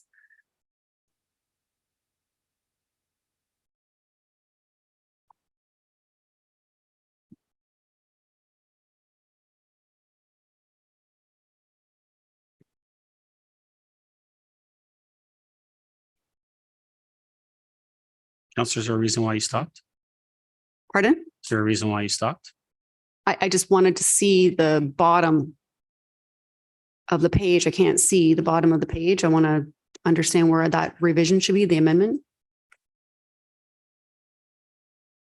Well, there's the Right, bottom so of it's the on page. clause 11, the staff be directed to update council compensation by include a council compensation review prior to the end of the term. And that the committee does not, should not recommend any previous politicians to be on that committee. Even though this particular committee was comprised of all Aurora citizens and with HR background and finance, I think it's great. That's why they were chosen. I don't think any politicians should be on that. Yeah, I wanted to. Councillor, as far as the composition of the committee, that is out of order for this, what we're discussing. That would be something that we dealt with under terms of reference when we actually create the committee. It wouldn't be done through this, and we wouldn't put it in a bylaw. And actually, former councillors, former politicians are residents of our community. So. Well, I mean, listen, if it's got to be done at that time, fine, but I would beg to differ because I saw in a governance terms of reference before, it actually suggested putting politicians on there. And I'm sorry, I would disagree that I don't think ex-politicians should be on any kind of council compensation committee. Speaking with colleagues across Canada at FCM many years ago, when asking questions, they had suggested that your governance committee should not have any ex-politicians on it. And that was the first thing that we needed to change. And this is at a time when we're talking about award systems and such. So taking that advice from several of my colleagues across Canada, I felt it was important that in this situation that when we are talking about council compensation, it is Aurora citizens that are not an ex-politician. I don't think there's anything wrong with that. And as I said, that would be dealt with when the terms of reference for any committee that would be struck. That's where they were this time around as well. So what's the amendment you would like to put forward? So, all right, if it's appropriate at the time when we create a policy, is this, okay, question then. By the direction of number 11, that's be directed, this number 11, is that triggering a policy that we are going to be creating about council compensation on an annual term basis? Is that what this is triggering? And then it'll come back with some references and terms of reference that we would later then approve? Councillor, as we've always done, when we go to create a committee, we set terms of reference for that committee. And that's at that time is where we would set those terms of reference and then ask staff to go out and recruit for that committee. Okay, so through you, Mr. Mayor, to Ms. DeSerio, do we have general terms of reference that we kind of hold and keep on file and then we kind of push over to the next term and we kind of use that as a base? I guess I'm just trying to kind of create an initial base. So when that does happen, there's at least some point of reference. So when we do start the process over again, that we have a starting point of recommendation. And that's Councillor, kind of like what I'm trying to get. So I'll ask you just to make your amendment. Otherwise, we'll have to do it in your next 5 minutes. I understand, but it's been 5 minutes. I can't let everyone talk for more than 5. I've held everyone accountable for 5 minutes throughout this entire Just term. trying to understand the appropriateness of it because it hasn't been explained and it's not clear. And I think what we're trying to establish is a clear process because there isn't That's- one. This that's is why fine. we're in this position today. That's fine, Councillor. So I'll come back to for your next 5 then. But Actually, this is not me talking about my minutes. I'm just trying to make an amendment. I understand, but you're at 5:40 now. I have to stop you, Councillor. Councillor Gardner, or sorry, Councillor Weese, second But time. I had many. I'm going to come back to you for a second time. This is not my first time talking. Yes, it is. No, this is an amendment. It wasn't an amendment. I didn't get a seconder on the floor. That was you speaking. Still talking about my amendment. Councillor, we're not going to go through this. You spoke once, 5 minutes. I'll get you on your second turn. Councillor Weese, floor is yours. Thank you, Mayor Marcus. But she didn't get to it. She talked for 5 minutes, Councillor. There was no seconder. There is no amendment on the floor. Everyone here talks about process. I'm getting tired of listening to the fact that every time you guys talk about process, we need to follow process. And here it is. It's a simple rule. You have 5 minutes to talk. And if you want to put an amendment on the floor, the amendment is not on the floor until there's a seconder. There was no seconder because there was no amendment. So I can't allow that. It was 5 minutes of talking. That was the first time of speaking. I do not agree with your point of order. What's the challenge, Councillor?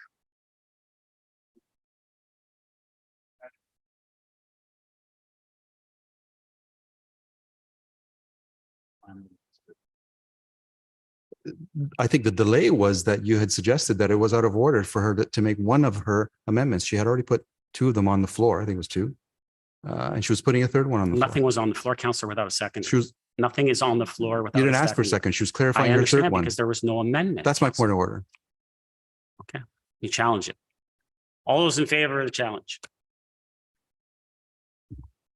4. Yeah. Opposed?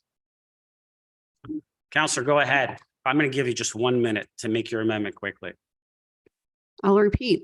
The first amendment was to separate clause 2.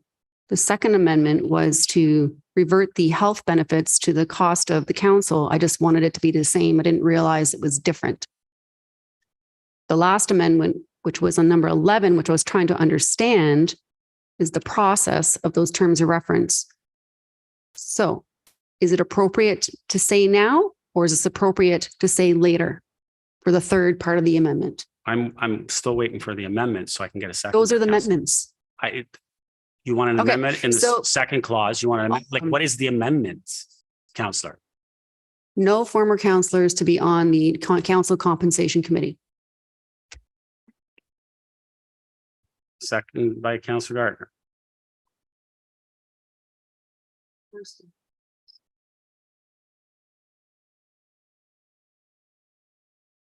Mr. Clerk, did you get that?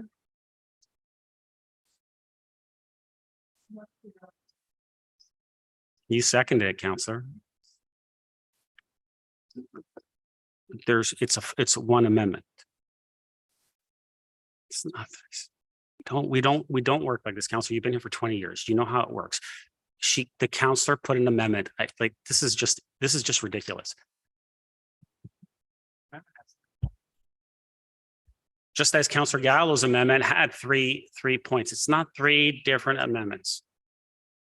Once again, disagree with process.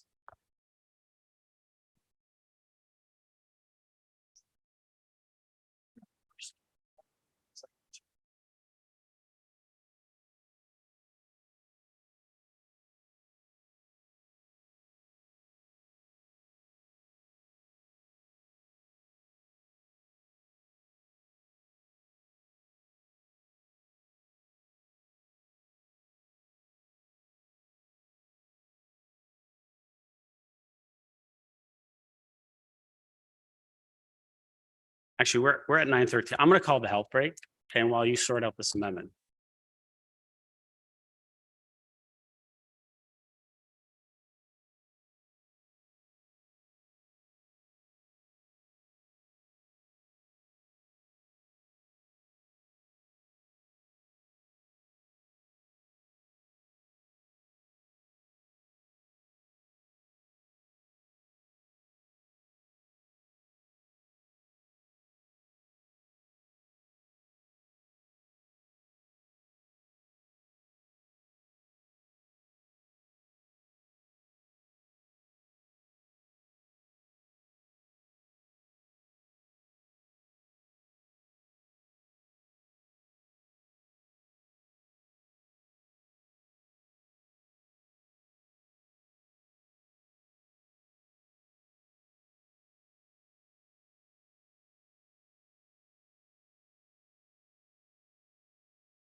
Councillors, can I get everyone back, please?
Mr. Clerk, can we have the amendment on the floor, please?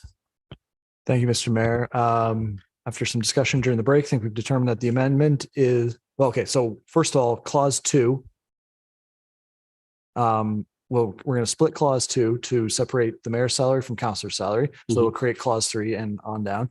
And then the amendment is that the 5th clause be removed in its entirety, and the terms referenced the Council Compensation Review Committee be brought back to council prior to the end of the term.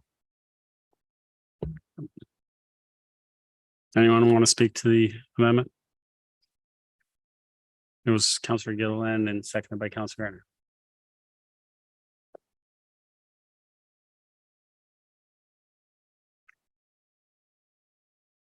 Does anyone want to speak to the amendment? Councillor Gilliland?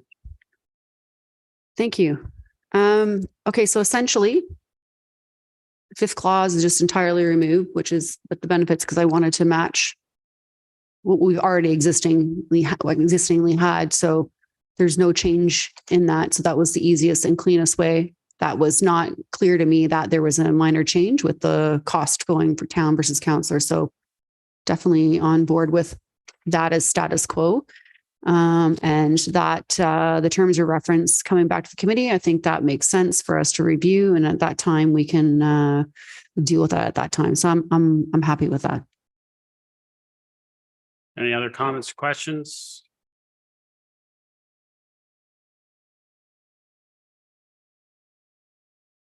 She did. Call the vote.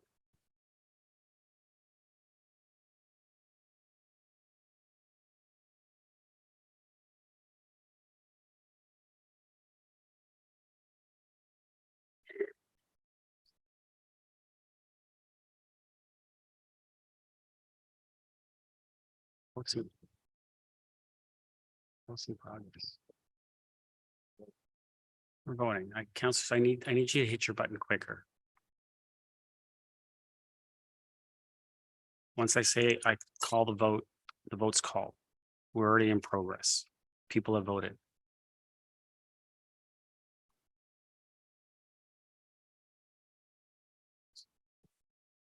Councillor Gilliland, Councillor Weese, need your vote.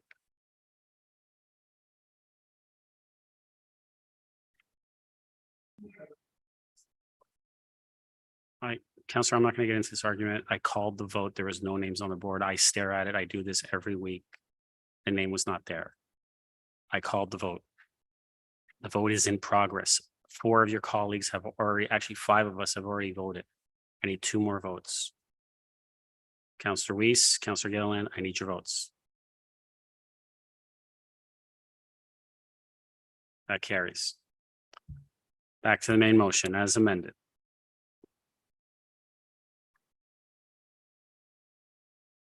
Councillor Gardner, you're next.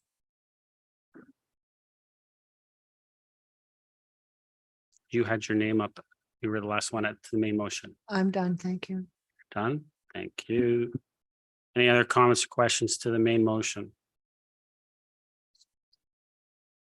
Councillor Weese, second time. Thank you. I'd like to make an amendment. It's related to the severance package. I made a request of send it into Councillor Gallo, and I think it was to go to the staff. And the purpose of the amendment is that I don't think that a sitting council member with a single term should be eligible for severance pay if they choose not to run or they're not elected. The notion of a severance is that you are being severed and being paid for years of service and value and all the rest of it. But then it was pointed out in the bylaw, the confirming bylaw number 8, eligible at the completion of one full term, 1 month pay for each completed year of continual service on the council to a maximum of 12 months pay.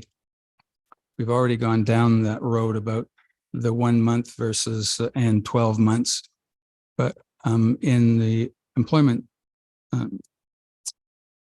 Standards Act, people aren't even eligible until 5 years. So I believe that a one-term person should not be a one-term elected official who decides not to or is not elected in the second term should be eligible for their severance pay. Doesn't make any sense to me. So I would like that amendment to reflect what the bylaw says, that commencing with the 2026 term of office as follows. The transition payment will be, and a person will be eligible at the completion of one full term. 1 month pay. That sounds as though a person gets 1 month pay for every year that they've been in office. And I don't think that they should be eligible for that. I think it should be for extended service. So it's beyond 1 year.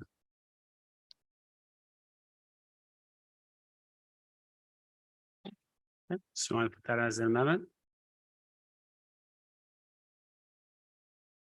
Just a wording thing. It's not clear in the bylaw, but it should be up here in this number 6, I think. Severance provision of the council compensation bylaw for the role of mayor and council be increased to 1 month per year of service to a maximum of 12 months after they're deemed eligible with 1 term of service. So essentially, Councillor, you want an amendment that the severance part of the compensation or severance bylaw have in it that you're not eligible until after you've completed 1 full term. You're eligible after completing 1 term. Once you enter your second term. Right. Okay, so we can get some kind of wording. Mr. Clerk. After what?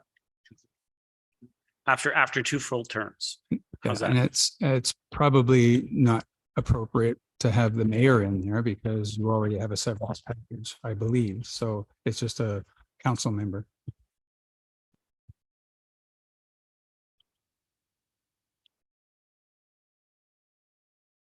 I have no problem if it's 2 full terms for the mayor as well. Just leave it for both. Someone want to second that? Anyone want to second that? They're working on it.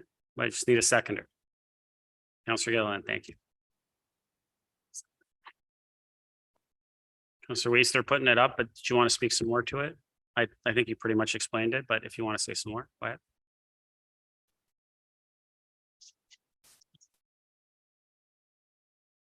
haven't seen it.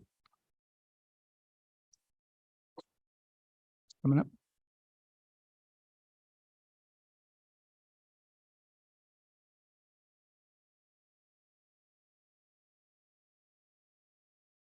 So Weese? It's not changed in my screen.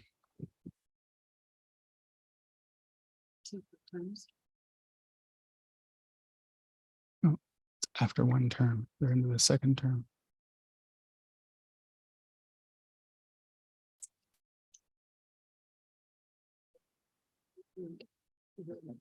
No, well, then that's not correct. Then you talk about it. You talk about it.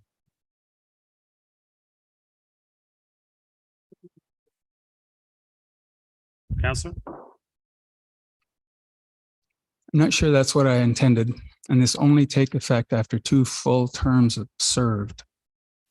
The notion here is that eligibility is after a single term, so that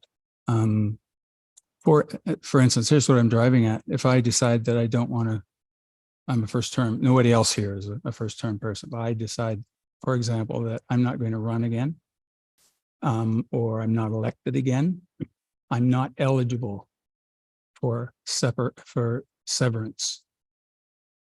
But everybody in this room would be eligible for this severance for 1 month for whatever the terms are.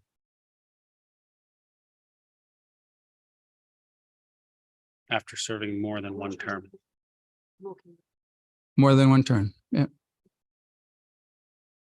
Linda, more than one term, please. After more than one term served.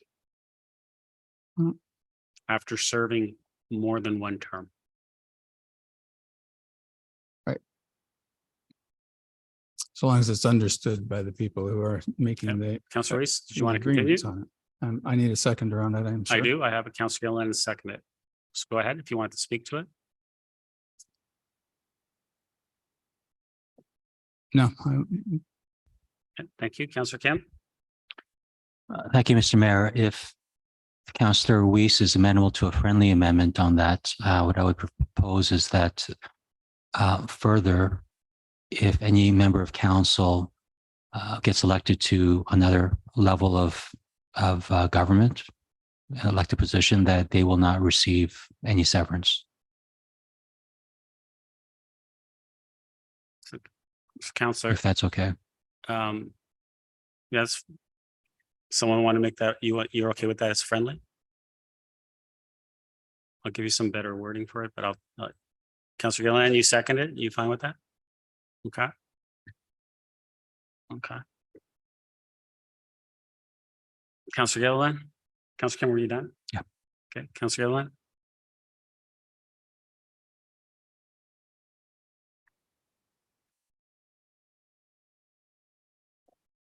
Hello? Okay.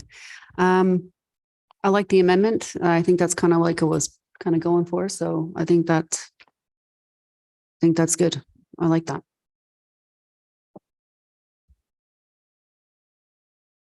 At all, Council? Yep. Okay, any other comments or questions? Oh, Councillor Thompson, go ahead. I don't support the notion of severance, especially for councillors. In our bylaw, if I'm remembering the wording correct, it's actually called the transition payment, because the expectation, at least for the mayor, is that they're giving something up to choose to run as mayor, because it is really a full-time job. But as councillors, as we've often said, technically it's part-time. It doesn't preclude anybody on council from seeking employment elsewhere and having another job. So being on council doesn't prevent you from earning an income.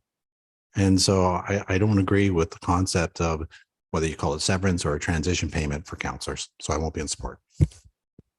Yeah. Councillor Gilliland, second time to the amendment. Thank you.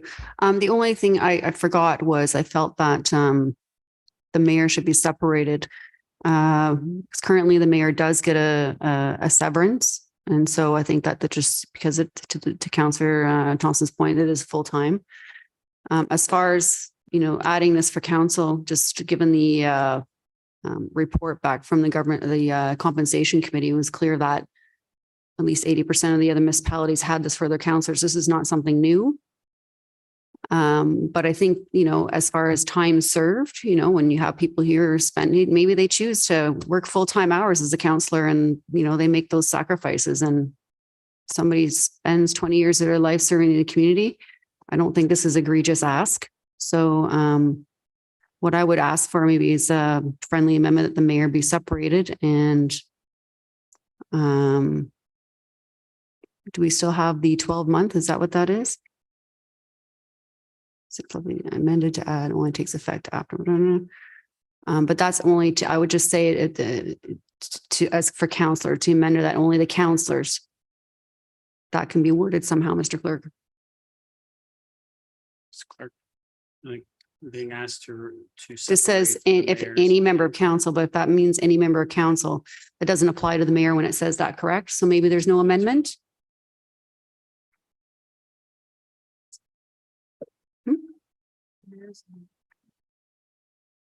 Through you, Mr. Mayor.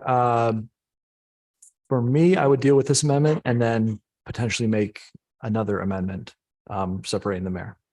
Unless it's friendly and everyone agrees, and then we would change member of council to councillors. Yes. I would just say Councillor Weese? councillors. Councillor Weese? I'm okay with that. Okay, Councillor Gillen, I'm assuming you're okay as you're saying that, so I guess that's friendly. Mr. Clerk? We'll change that. Anything else, Councillor Gillen? No, I'm just glad we're having this discussion about these items line by line. Again, like I was saying, it was really a lot to absorb last week with all the changes and all the suggestions and negotiation and all different ways of looking at this objectively and trying to remove yourself from the situation. And, it's interesting to see there's different people with different ideas of different clauses to take place and changes. And so I think this is good. We're having this conversation. Thank you, Councillor Kim. Second time. Yes, thank you, Mr. Mayor. It's kind of an awkward situation, but given that I put in an amendment on this, but I believe and concur with what Councillor Thompson said, that council role has never precluded me from having a full-time job. And I don't think I would feel right getting a severance if I stopped being a councillor. I was, based on the current trends, I thought it was going to get passed, and I wanted to get in an amendment that would be beneficial to the town as a whole. But given Councillor Thompson's objection, and I'm in complete agreement with that, I just want to make it clear that I'm against severance for councillors. Thank you. Any other comments or questions on this amendment? I'm against severance. I mean, first of all, the committee recommended 4 months. We have 12 months in front of us. This is a part-time position. I can't make an amendment. So if someone wants to add this, I can give some background on this. Mississauga, they have their bylaw when it speaks to severance. And if council's open to adding this in, and if someone wants to add it in, if a council member resigns or retires for another job or to run for another political office, and I know we've added that in, they are not entitled to severance, and they have that in their bylaw. And I think that should be in this as well. Councillor Weese, you open to that? If a council member resigns or retires for another job or to run for another political office, which is in there now at this point, they are not entitled to severance. So essentially you need to run and lose to be entitled to severance, which essentially is you get fired.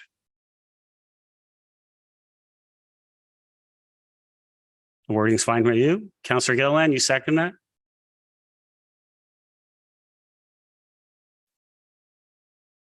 Okay. It's a friendly amendment. if a council member resigns or retires for another job or to run for another political office, which is already in there, they are not entitled to severance.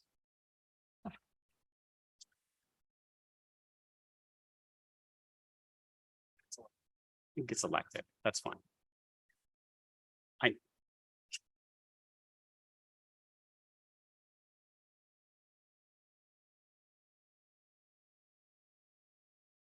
Oh, no, the government, the elected, another level of government can stay the way it is, that gets elected.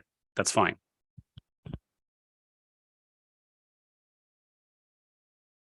Other two parts that if a council member resigns or retires for another job, that would be added in.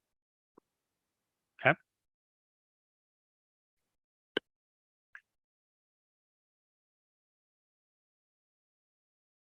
Or gets elected to another level. Okay. Councillor Weese? No severance.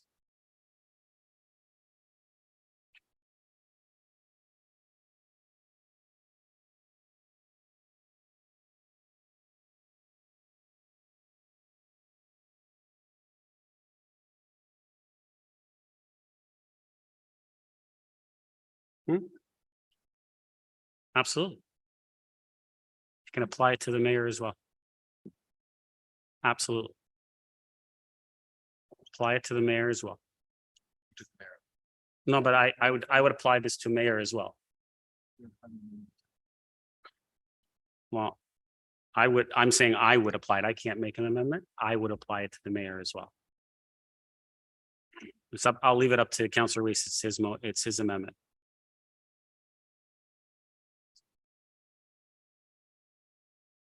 That they don't want to run, then they wouldn't be entitled to any severance whatsoever. The only way you collect severance is if you run and lose, which is what severance usually is you got fired from your position. So we're making a person who may not wish to run actually put their hat in the ring and not campaign and not, none of that. I mean, this is a little loophole in here that I think we need to shut, because it's doesn't make sense that I would run to lose in order to get a severance package. Well, I would think that no one would run to lose just to get 12 months. I think that they would run because they want to represent the community.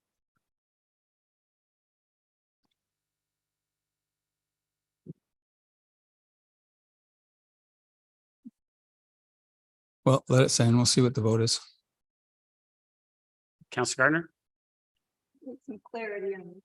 So if after 20 years, I decide not to run just so that I can be old, do I not get severance? Is that the intent or part of the intent? That's exactly what Mississauga has in their bylaw. Okie doke. That's really unfair. To who?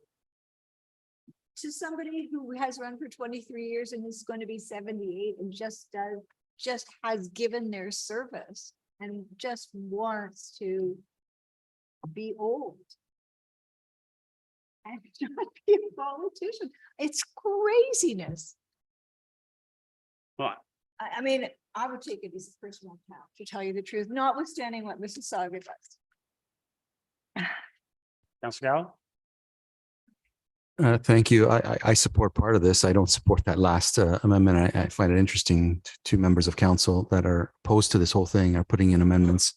If you want to remove that last one, I'd be happy to support it or have a separate amendment to it, but I won't be supporting what's on the screen right now. Councillor Thompson? Just to be clear, I don't support the concept of severance for councillors, so I won't be voting in favor of this amendment, even though for those that do support the concept, some of the concepts are appreciated, but I will vote no.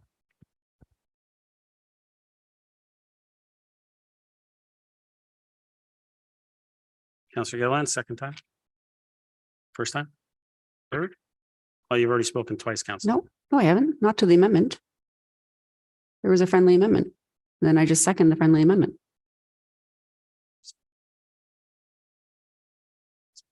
Our clerk has you down as two, not me. The clerk has you down. I second the friendly amendment is what I did. So I want to speak to the friendly amendment.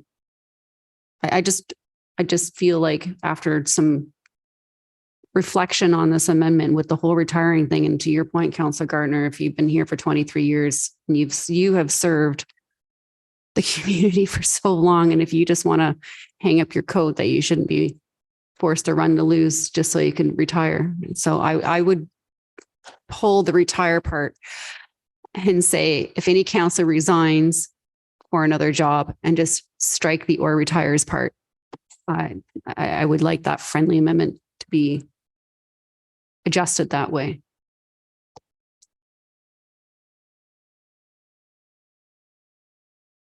Clerk? What's up? Yeah, it's up to the mover and the seconder. I'm okay with it.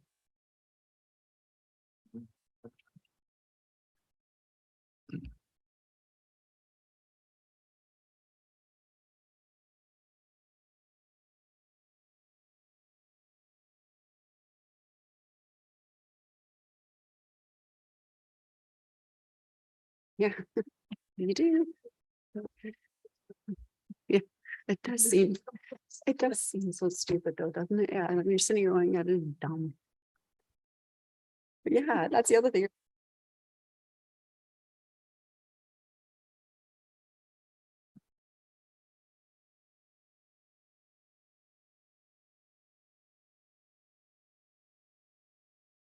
Councillors?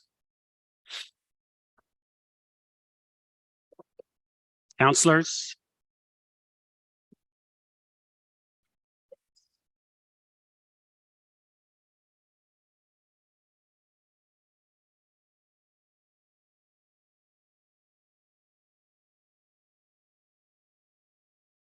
Yeah. Call the vote.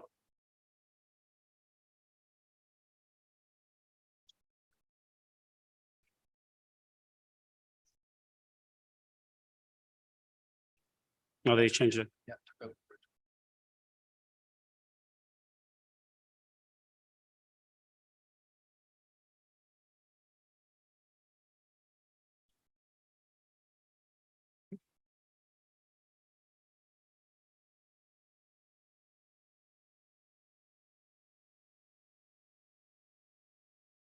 Councillor Thompson? Councillor Thompson's a no. Councillor Weese?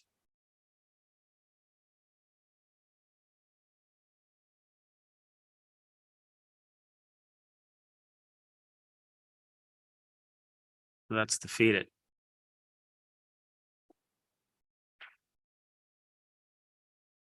Back to the main motion.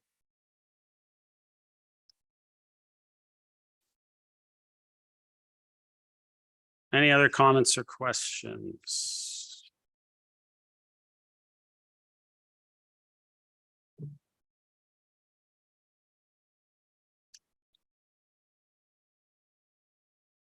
Councillor Keller, second time. Were there, sorry, just a point of clarification, were there other amendments that we need to vote on? The first one was the separation of, I thought Councillor Gillen had in that first, separate that first clause. Is that done? Already It's done. That was my point of clarification. Any other comments or questions? As I said, yeah, Councillor Gilliland, second time. Thank you. I'm assuming that the fulsome severance thing was a lot of moving parts in that. And, you know, personally, I still would prefer to put an amendment that if anybody's elected to a different level of government, that you don't get any severance, whether it's the mayor or the councillor. And so I know that we had something encompassed in one for councillors only, but I would prefer an amendment to say if any member of council or councillor is elected to any other level of government, that they're not eligible for severance. I appreciate that, Councillor, and I would agree with that sentiment, but unfortunately, it would need a reconsideration as per our procedure. Then I would ask for a reconsideration so I can amend that accordingly. Is there a seconder? Councillor Gallo? I'm just gonna do this hands. For the reconsideration. Yeah. So I need 2/3. All those in favor, any hands up high if you're in favor of the reconsideration. That carries. So the amendment will be for the elected for another level of government. Anybody? Any member of council?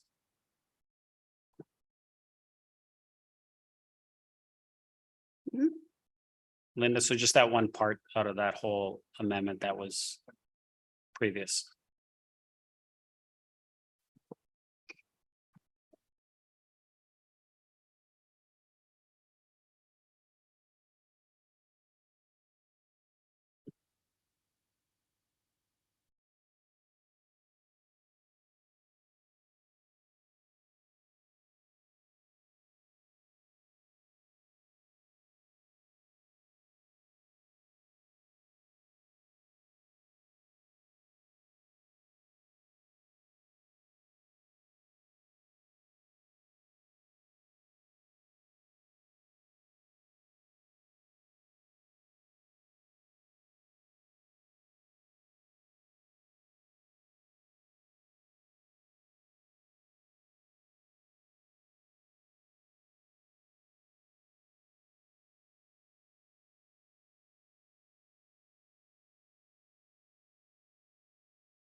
Councilor?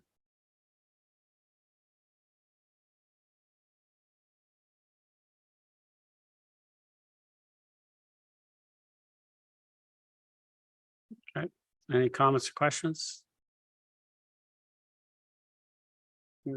Just state again, previously I'm opposed to severance, so I'll be voting against it. Call the vote.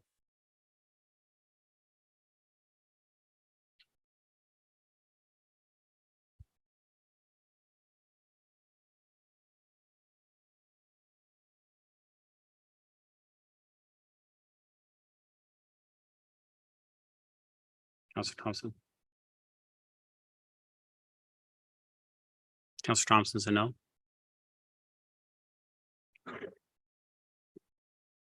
That carries. Back to the main motion. Councillor Gilliland, you have the floor.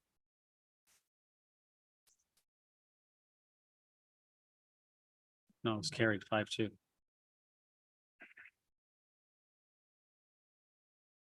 Any other comments or questions?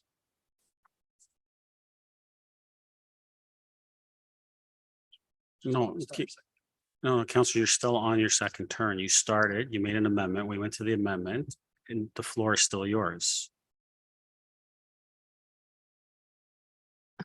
Are you telling me this is my second time speaking? It is Well, your second time. each time I've spoken, it was an amendment. It wasn't on the main motion. Well, Councillor, when you speak, it's the time you're speaking. I'm not going to go through this again. We've gone through this. This is the process. You put an amendment. We went to the amendment. When we come back, the floor is yours. You were originally speaking for a second time. You're at 30 seconds. Floor is yours. Well, I would respectfully disagree that if I'm putting an amendment in the floor, I get to speak to the amendment and then I can speak to the main motion. Councillor, we've been doing this for over 5 years. Yeah, and I understand that. And I just think that you're trying to avoid people having the last word because that's generally how things end up happening here. Question of privilege. Councillor? Is this Councillor, I would ask for an apology. Question of privilege. I'm asking for an apology on that comment. an apology for what comment, Mr. Mayor? Councillor, you specifically are stating that someone at this table is trying to get their last word, and they've been doing that constantly and stopping councillors from being able to speak. That you owe this council table an apology and you owe the residents community apology. I ask for an apology, please. Well, I would say the same thing for what you've done to Councillor, council on this is not a social debate. media. Councillor, this is public. not a debate, Councillor. This is a question of privilege. You either apologize or you get removed from the council chambers as per our procedural bylaw. I don't Mr. know why you Chair? find this funny, Councillor. Mr. Chair, you do like to have the last word. I'm just Councillor, this is stating the not a fact. debate again. I'm just stating a fact. Councillor, are you apologizing? Do you want me to apologize to you personally, No, Mr. I Mayor? want you to apologize to this council table and to the residents of this To the community. council table, and I'm sorry, I don't know what I'm apologizing for, that I've said that people like to have the last word. I'm sorry, people like to have the last word sometimes. Does that satisfy you, Mr. Mayor? Actually, no, it doesn't, but go ahead. Okay, so considering it's my last time speaking, and I do hope that, Sir Clerk, you haven't been adding all my time to the back and forth because it's a little unfair. It's not just me speaking. You know, I do want to just make a quick comment that I know there were some comments about 2017 and the 1/3 tax exemption and such, but there was the caveat that that was a choice and it could have been grandfathered. So that was a choice. And by voting collectively for that to be effective within the 2018 term effectively meant that there would be a 38% raise effective immediately in that year, as well as the council. So I just want to make some clarity that sometimes there are circumstances that cause these things to happen, but the reality is it was still a choice.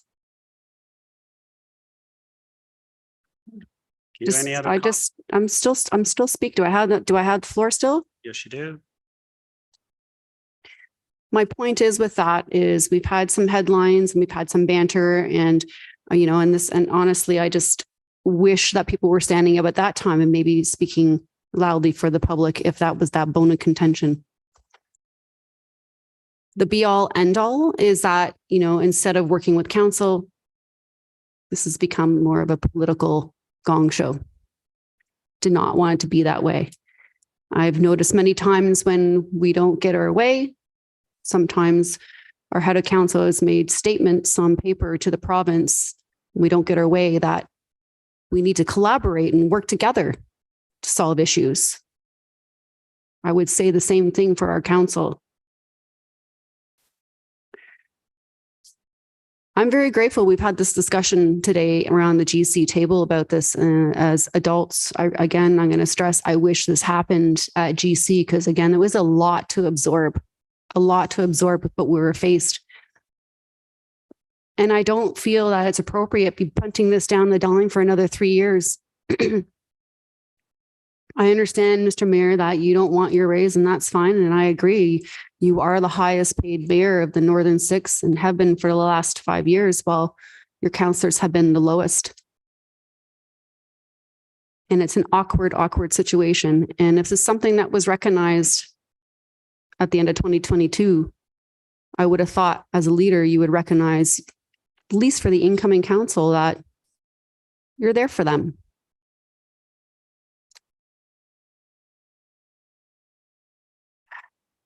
Got 5, Councillor. I just want to say this has not been easy. It takes guts. I hope that we have come to a solution here that is fair and equitable pay. Councillor Gallo, I do want to thank you for the guts to bring this forward. The amendments that you put in place, you did a lot of hard work with those charts and the numbers. I was very, very shocked to see the operating budget, $30 million more operating budget is in Newmark. I was like shocked by that. So we'll definitely have to be looking, I guess, at our budget this fall and wonder what's going on. And I really appreciate your leadership, Councillor Gallo, in ensuring that that clause is in there, that we do take this effect annually without even thinking about it at the end of the term. So no one's put in this situation again. Thank you. You, any other comments or questions?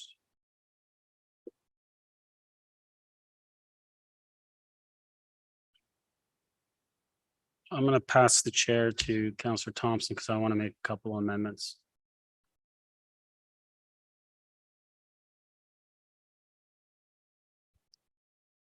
Thank you, Mr. Chair. I'd like to make an amendment for it would be now the second clause that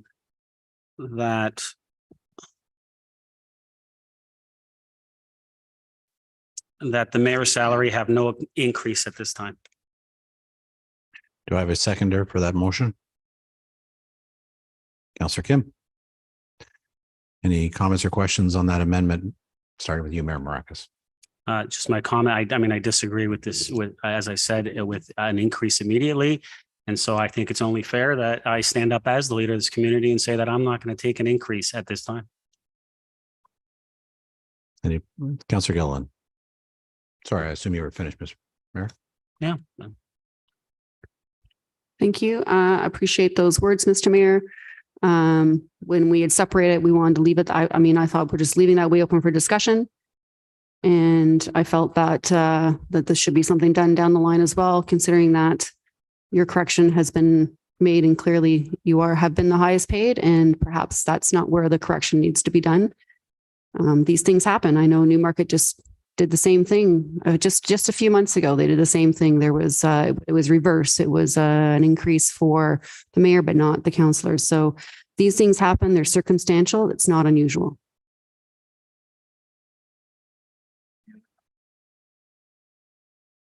Any other comments or questions with regards? I can't hit my button. So. Oh, Mayor Maracus for a second time. Thank you, Mr. Chair. And actually, it's a great point by Councillor Gilliland, that fact that Newmarket did that increase the mayor's salary, which means that Newmarket mayor is actually the highest paid mayor.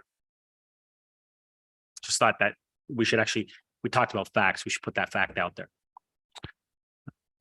Any further comments or Councillor Gilliland for the second time? Thank you. And I just want to stress that although I know this process just happened, I don't know what that number is. It hasn't been released. But the reality is these things do happen within a current term.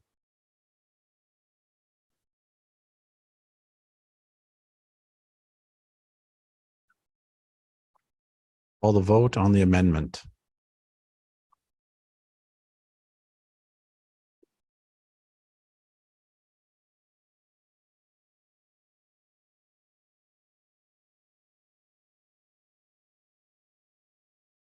That carries. That carries. Oh, sorry. I'm sorry, Mr. Chair. I am sorry, Mr. Through the chair. Through the chair. I'm sorry, Mr. Chair. Did you have a second amendment? You wish to I put do. on the table? So that would be for. So that would be for number 11. And I'd like to make amendment that staff be, as it says, the staff be directed to bring forward an amendment to the council compensation bylaw for the or sure, that's 12 hours reading. Sorry, the staff be directed to update the council compensation bylaw to include a council compensation review prior to the end of each term of council, with any change to compensation to be implemented in the following term of office. Do I have a seconder for that motion? Councillor Kim. Any comments or questions to the amendment? Mayor Maracus, any further? As I stated, I mean, I think a lot of us, a few of us have talked about this, the fact that anytime a review is put forward, past practice has been to implement it the following term of council. I believe that's the most appropriate way to move forward. And so therefore, I think that we should enshrine that in the bylaw to ensure that we don't end up with this again. Thank you. Linda, any chance we can get that on the screen? Thank you.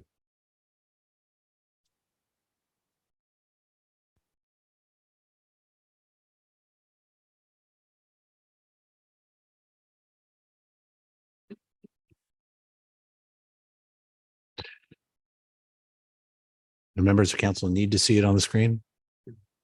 Okay, fine. We'll give it a minute.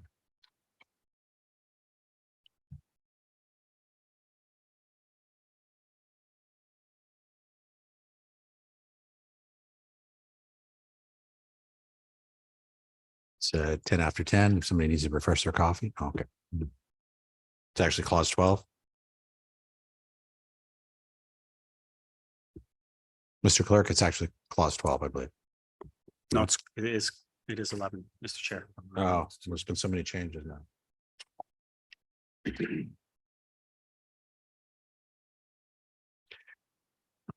So the clause would then read that the staff be directed to update the council compensation bylaw to include a council compensation review prior to the end of each term of council, and that any change in compensation be implemented for the next term of council, if this amendment gets approved. Comments or questions? Councillor Gallo.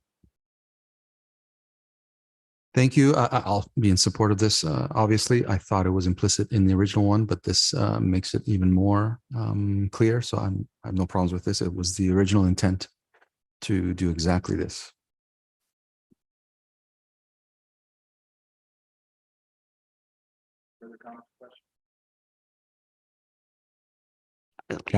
Sorry, thank you.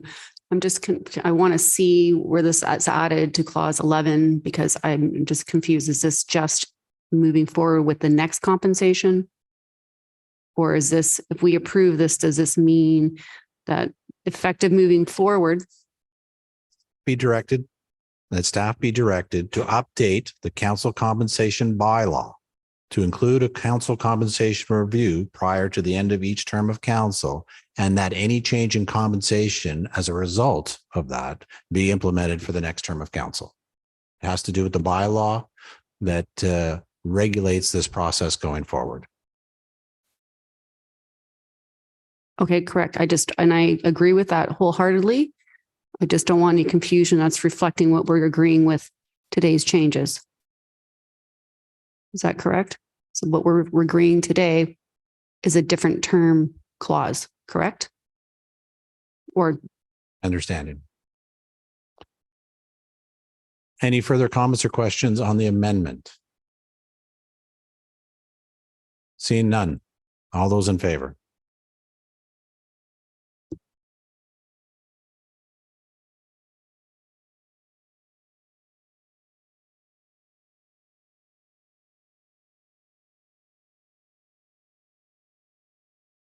That carries. Mayor Maracus, do you have another amendment or are you done? I have one more, Mr. Chair. Thank you. I want to revisit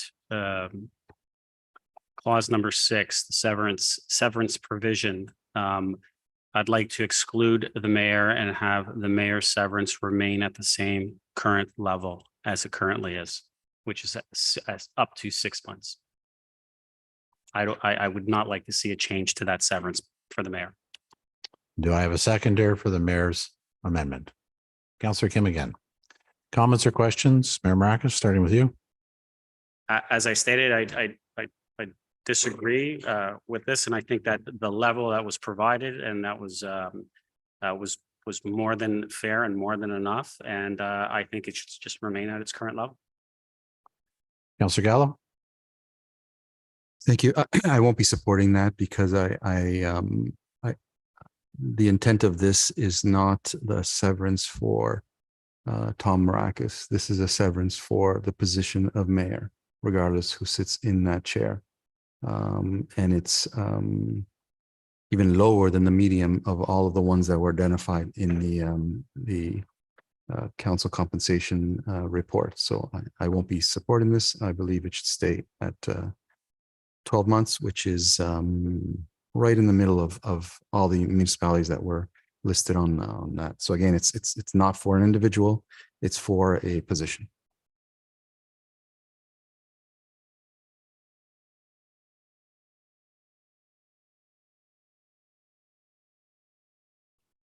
thank you. Councillor Gallo, I agree with what you're saying. We need to look at this, removing yourself from the situation here and looking at the comparators of all the neighboring municipalities, it just, to me, I think it just makes sense to look forward and that to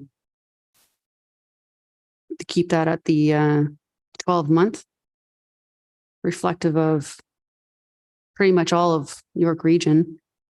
Does. Anyway, thanks.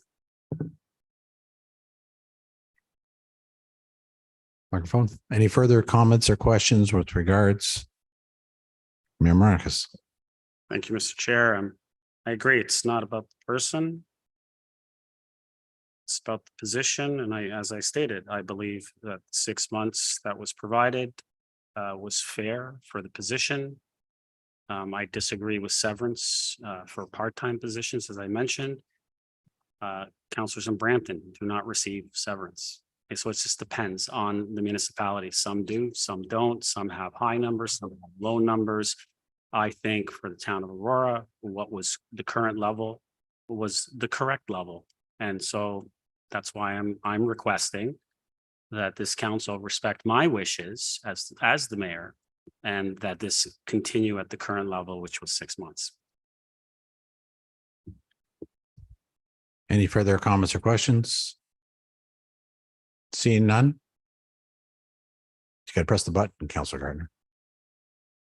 Councillor Gardner. Mr. Chair, couldn't we say for this term?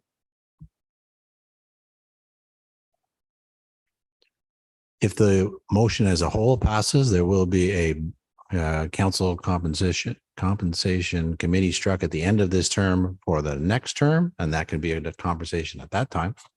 So I don't necessarily think it needs to be for this term. Unless the clerk is correcting me. Okay. That's fine.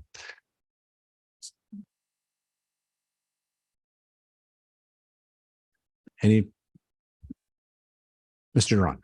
Thank you, Mr. Chair. I just wanted to make it clear. I've asked Linda to add something and to make it clear that the mayor's severance reverts back to the previous severance, not excluded from severance completely, but excluded from the updated severance, if you will. In other words, the months, yes. Mr. Chair, can I just to remain at the current level? Sure. How's that?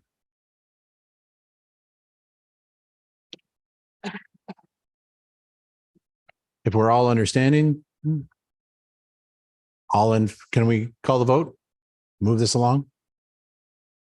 No comments or questions? All in favor? Councillor Gillen, did you have something more to say? Hello. I'm just trying to understand. So What they call a transition payment for 6 months. The mayor is saying leave it status quo, do not increase it to 12 months. That's what the intent of this motion is. So by this motion, there'll be another review, I gather, at the end of this term for the incoming council. So at that time, we can review it then, or the next council can review it and make that decision. So for the sake of the fact that we're probably going to have another review for the incoming council, I will respect that decision for the mayor. No further comments or questions? Let's call the vote on this amendment.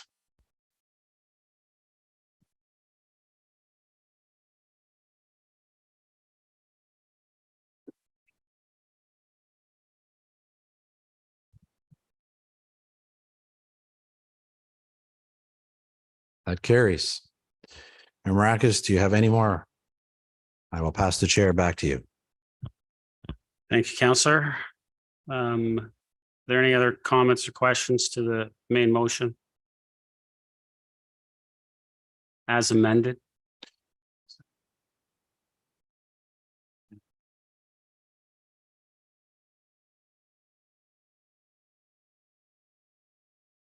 We're trying to get it on the screen. We'll get it on the screen.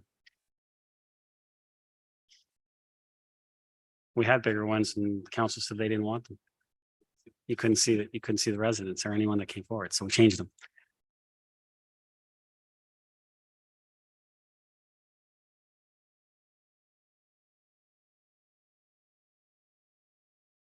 See. Councillor Kim, Councillor Thompson, Councillor Gardner. Did any one of you want to speak? We're the only ones that haven't spoken a second. Okay.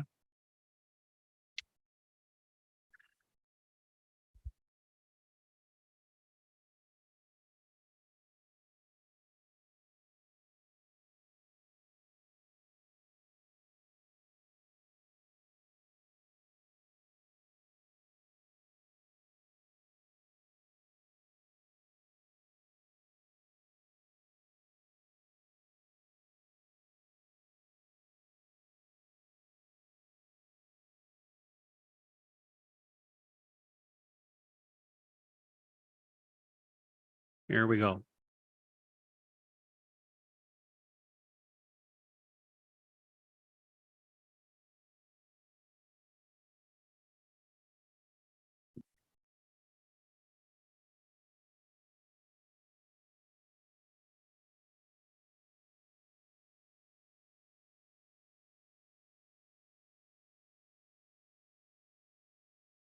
No.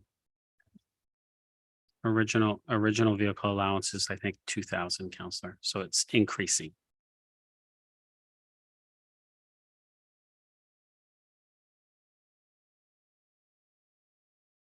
I'm going to ask this before I call a question. Does anyone want anything voted on separately?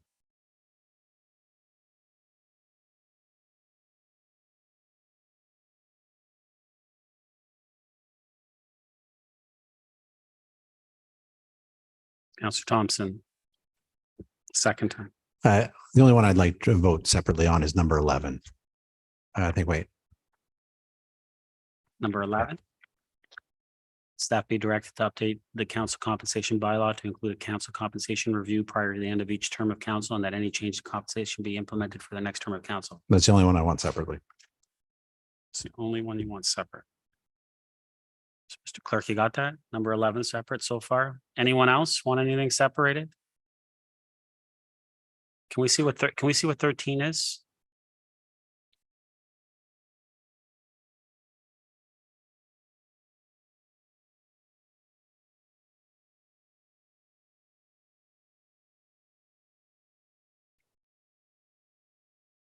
Okay, I'd like to see if Linda, can I get you to go back up, please? All the way to the top.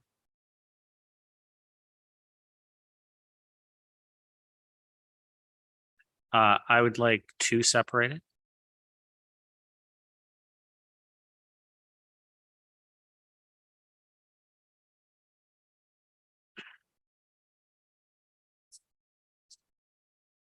And we did this, we did this on another one, Mr. Clerk, where we just separated them.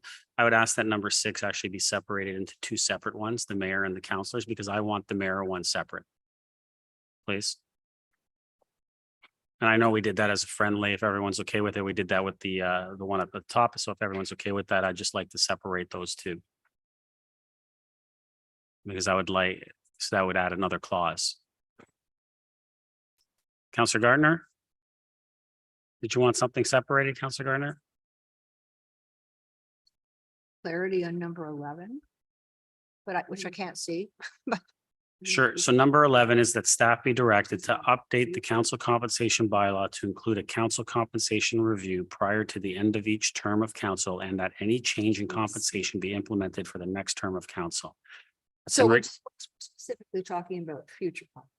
Yes, that means that moving forward, staff will create will enshrine within the bylaw that a council compensation review will be done prior to the end of each term.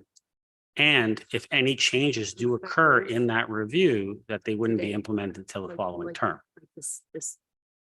Okay, Councillor? I'm confused about today. So what happens today? This one, that clause does not impact today's decision. That clause is for future reviews. Okay? Yeah, okay. Okay. Do you want to pull anything separately?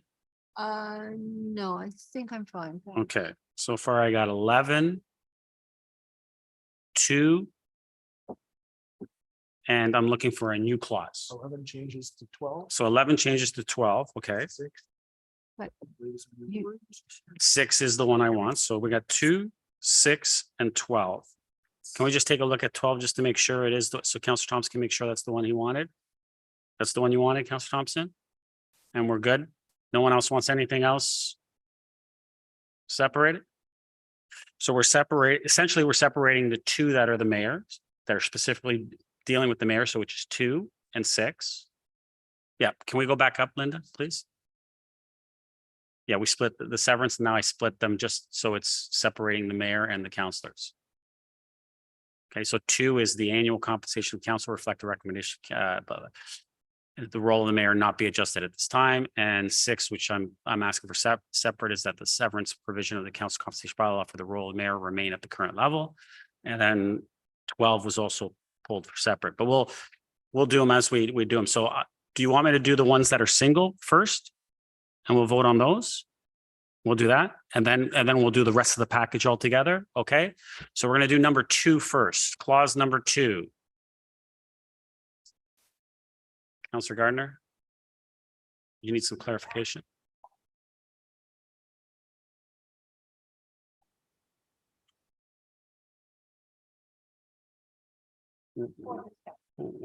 Oh, technically, but we will deal with this again at budget. We'll be doing this again at budget. We will be doing this again at budget. I can tell you for a fact.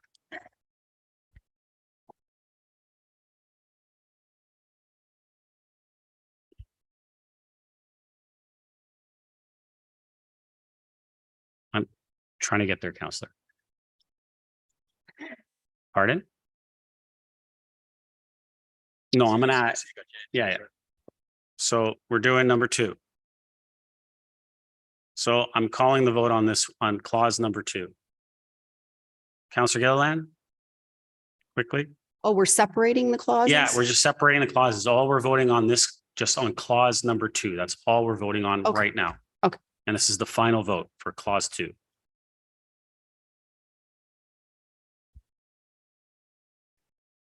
Hold on. That's not what it's not, that's The not. word, what the- we can work on the word. We can. It's just change not what the recommendation of the committee was. Linda, can we just remove the recommendation that just put that the annual compensation for the role of mayor not be adjusted at this time, please?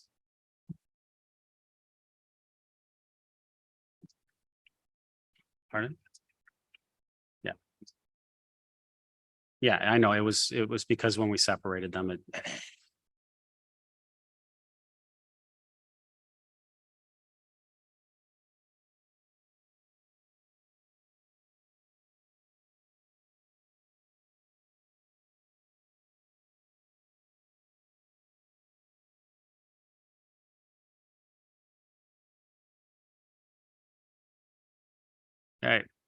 Call the vote. Clause number 2.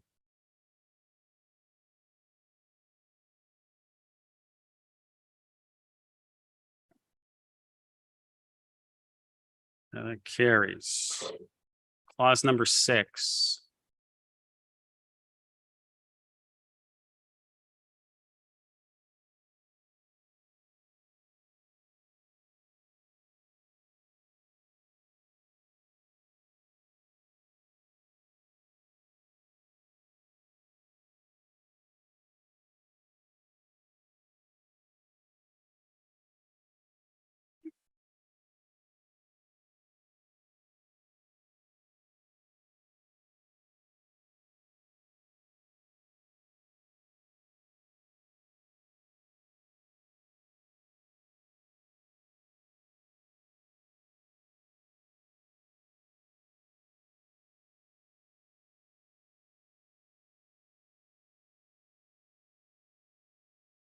Calling the vote on clause 6.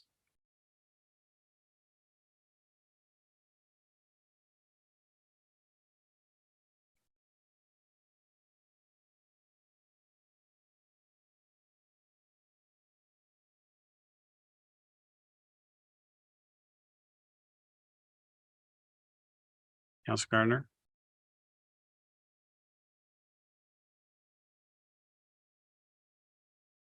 That carries. Clause 12.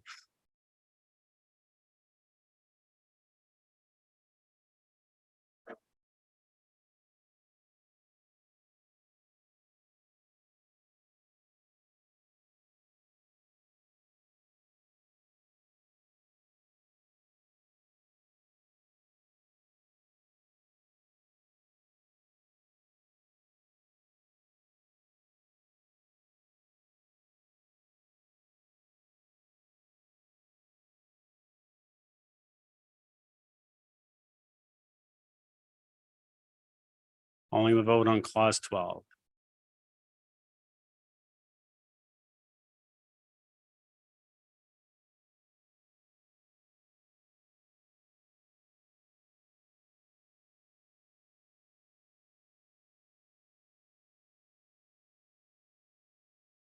That carries. Now if I can get all remaining clauses. 1, 3, 4, 5, 7, 8, 9, 10, 11, 13, and 14.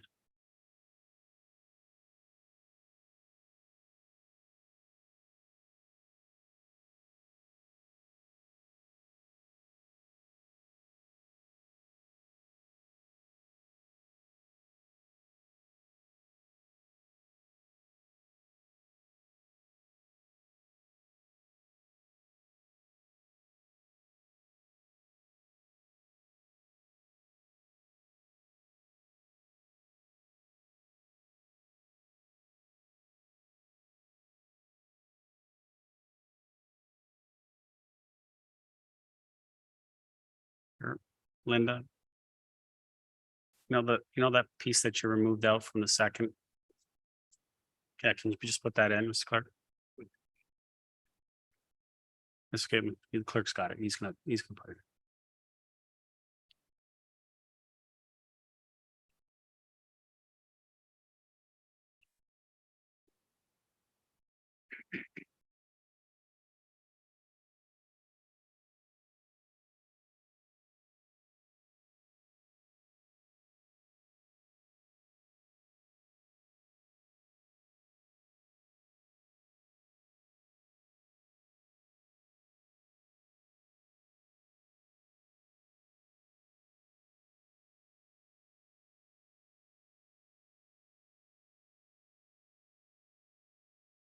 Sure, Councillor, if you want.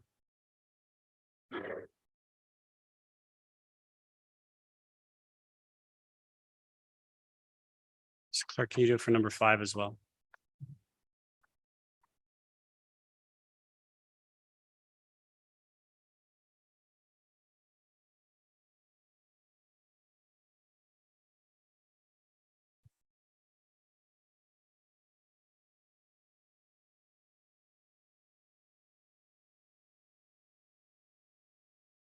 Councillor Weese, you spoke a second time.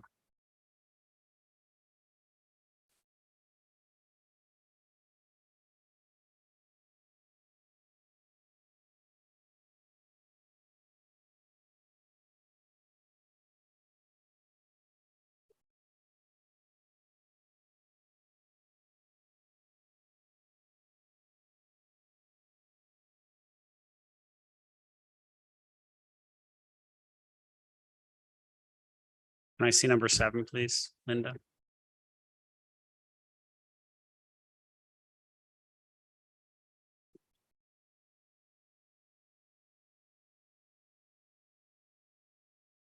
Yeah. So look at Mr. Clerk, look at 6 and take the beginning of 6 and put it to the beginning of 7. Because it's the severance, right? Please.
Council, while we're waiting here, I do need a motion to increase the hour.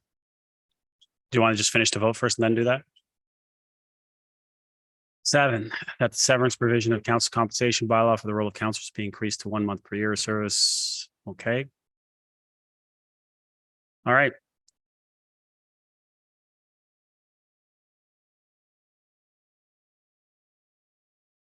I'm going to call the vote, but before I call the vote, I'm just going to say I'm opposed to this based on the fact that it is being implemented immediately.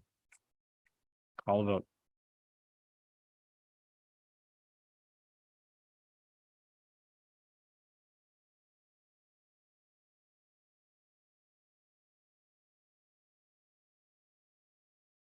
That carries 4-3. Need a motion to extend. Councillor Gallo, Councillor Kim, all those in favor? All those in favor? Extend. We go to 11. We automatically go to 11. That passed.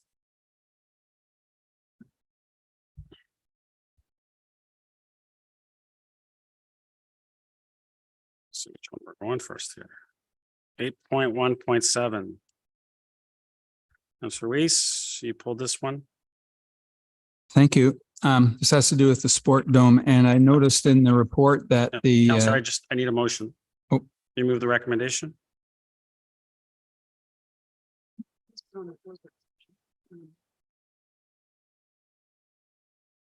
yeah, I just want to put it on the floor for discussion. Does anyone want to move the recommendation? Councillor Yellen? Seconder? Councillor Gallo, thank you. Councillor Weese, floor is yours. Thank you. I noticed in the report that number 3 was taken off probably because we didn't approve it at GC. But I wanted to discuss it because I'm concerned after speaking to members of community services that the work that the Aurora Youth Soccer Club is doing is essential, and that if either the agreement with them is not amended, then it's going to fall to the town, which will likely be more expensive than having the AYSC do it. So my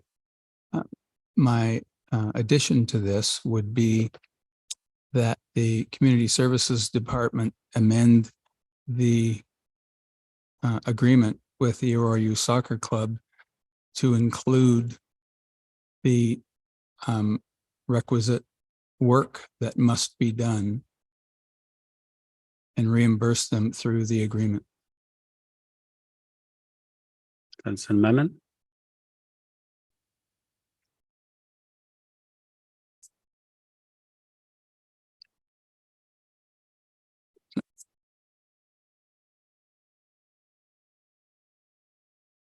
Well, through you to Ms. McDougall.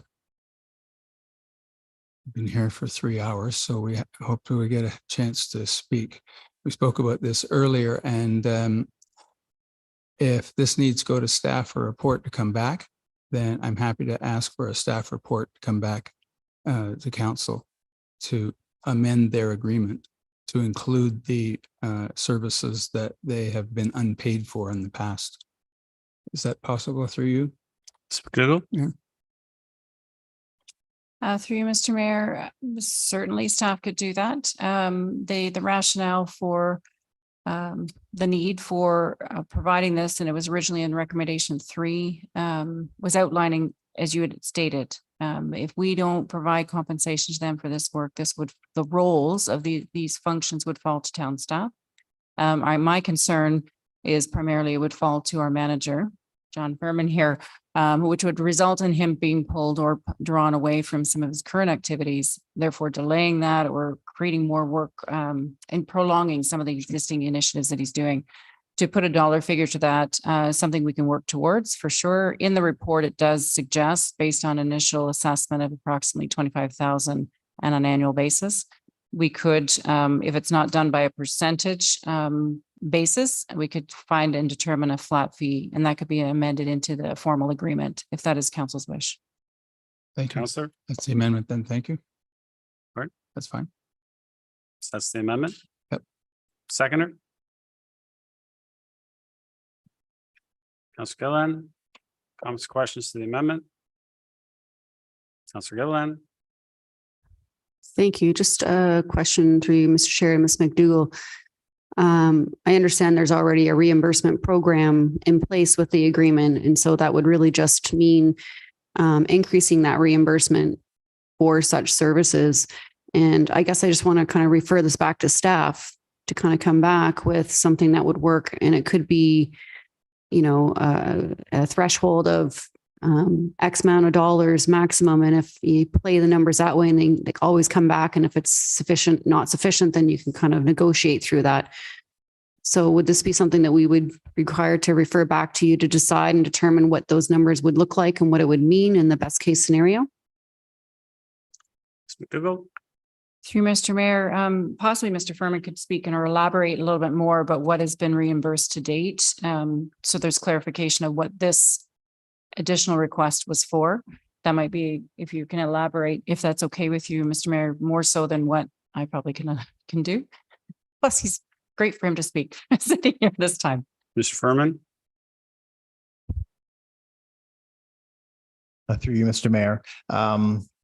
We can certainly do more analysis, although I'm comfortable that based on the analysis we've already done, that a figure of $25,000 per year additional reimbursement would cover the additional work being done. And I also believe that we would not need to specifically amend the agreement because it's captured within the context of the existing agreement. It's just really a matter of addressing the financial component of it. Councillor. Thank you. So should this amendment then suggest that the amendment agreement be adjusted to reflect an additional $25,000 maximum threshold of reimbursement for the work to be done? Is that what this should be reflecting then? Mr. Furman.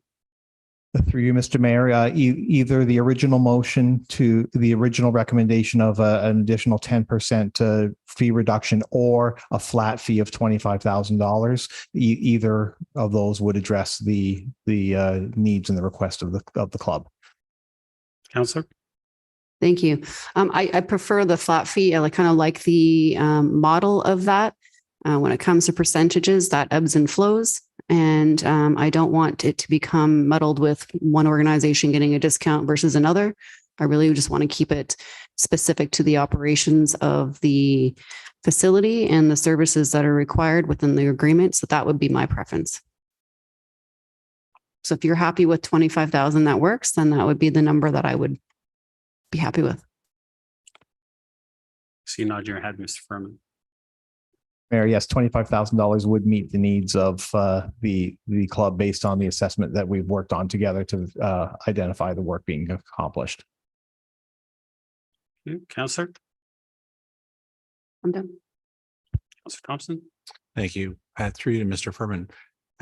When this report was originally tabled, we had a representative of AYSC come and speak to it.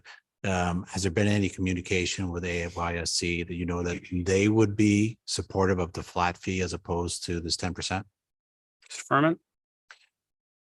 Through you, Mr. Mayor, we did not specifically discuss a flat fee option, but based on my conversations with them, the dollar figure of 25,000 is the estimate that we estimated between 24 and 26,000, and I know that ultimately they were just wanted to be wanted to have a fair what they feel is a fair compensation, and I know that they would be satisfied with this based on our conversations. Councillor.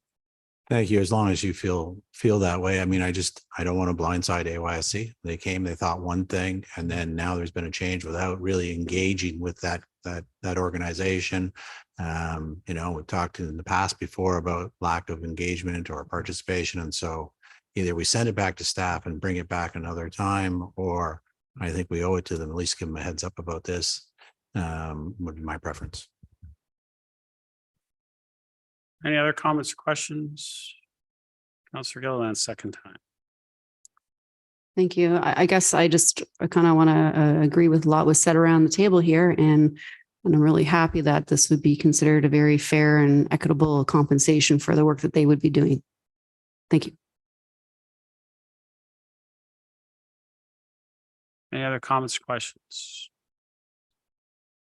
Call the vote.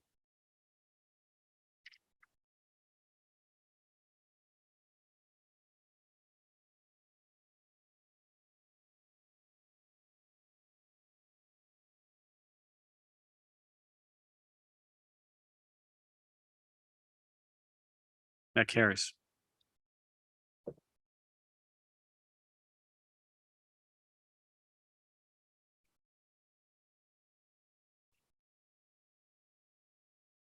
Eight. Oh yeah, back to the. I thought we could have quickly got to the next one. Back to the main motion. Any other comments? Councillor Weese, you have the floor. Any other comments, questions? Councillor Thompson? I think we all agree that this is a good news story, that they've done a fantastic job running the dome. I just hope that also that if they have any concerns with this latest clause, that council would be open to continue to work and refine it if necessary. That's all. That's my comment. Okay. Any other comments, questions? Before I call the vote, I agree. It is a good news story. I'm looking forward to many years of benefit for the community. Call the vote.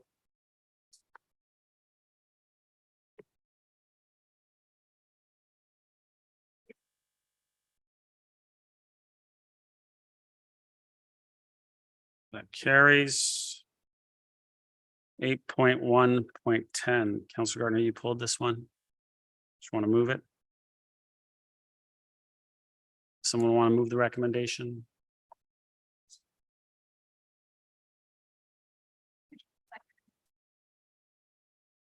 Councillor Thompson, Councillor Gardner, you want to second it? Thank you. Councillor Gardner, the floor is yours. I had a long conversation with Mr. Jean, I had a long conversation with Mr. Jean. I thought he was going to be on screen this evening. I think he thought it was going to be on screen this evening.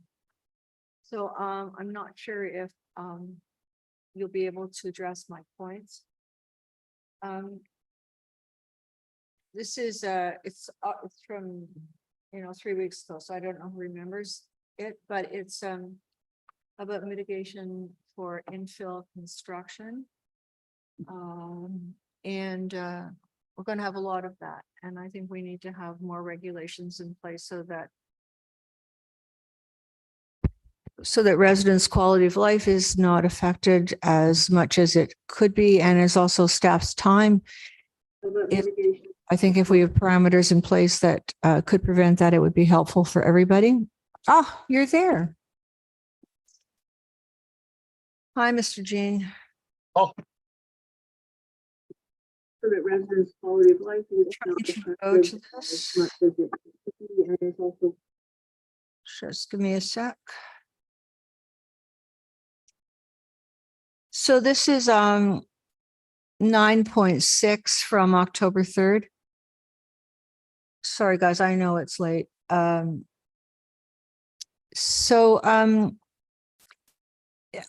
The main things, I suppose I'll just go to our conversation from earlier today, Mr. Jean. Right now we do vibration studies for large developments, and we discussed the possibility of doing it for single homes. To Mr. Jean's point, it's unlikely that the homes are going to be affected severely by vibrations. But at the same time, it would cost, I think, if I'm correct, Mr. Jean, from remembering, between $2,000 and $3,000 a house for an assessment done by an engineer pre-building, so that if there were any problem, no, I'm wrong. Could you, through you, Mr. Mayor, could Mr. Jean correct me then? Yes, again, through you, Mr. Chair. Yes, sorry. Again, through you, Mr. Chair. No. The We're not $2,000 to $3,000. Can't hear you. On mute. Bill, can't hear you. It doesn't show that you're on mute. Oh, We're not hearing you.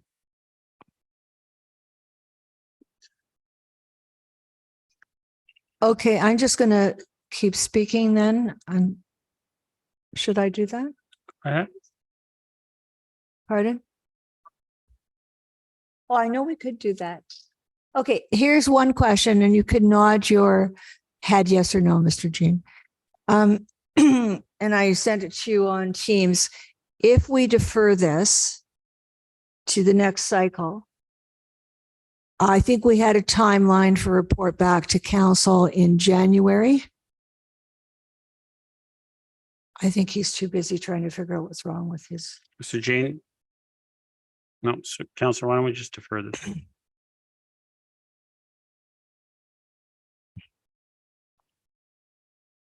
Would We may have to do that. you like to defer it? Not, I'm afraid it'll affect the timeline. So he said 1 minute.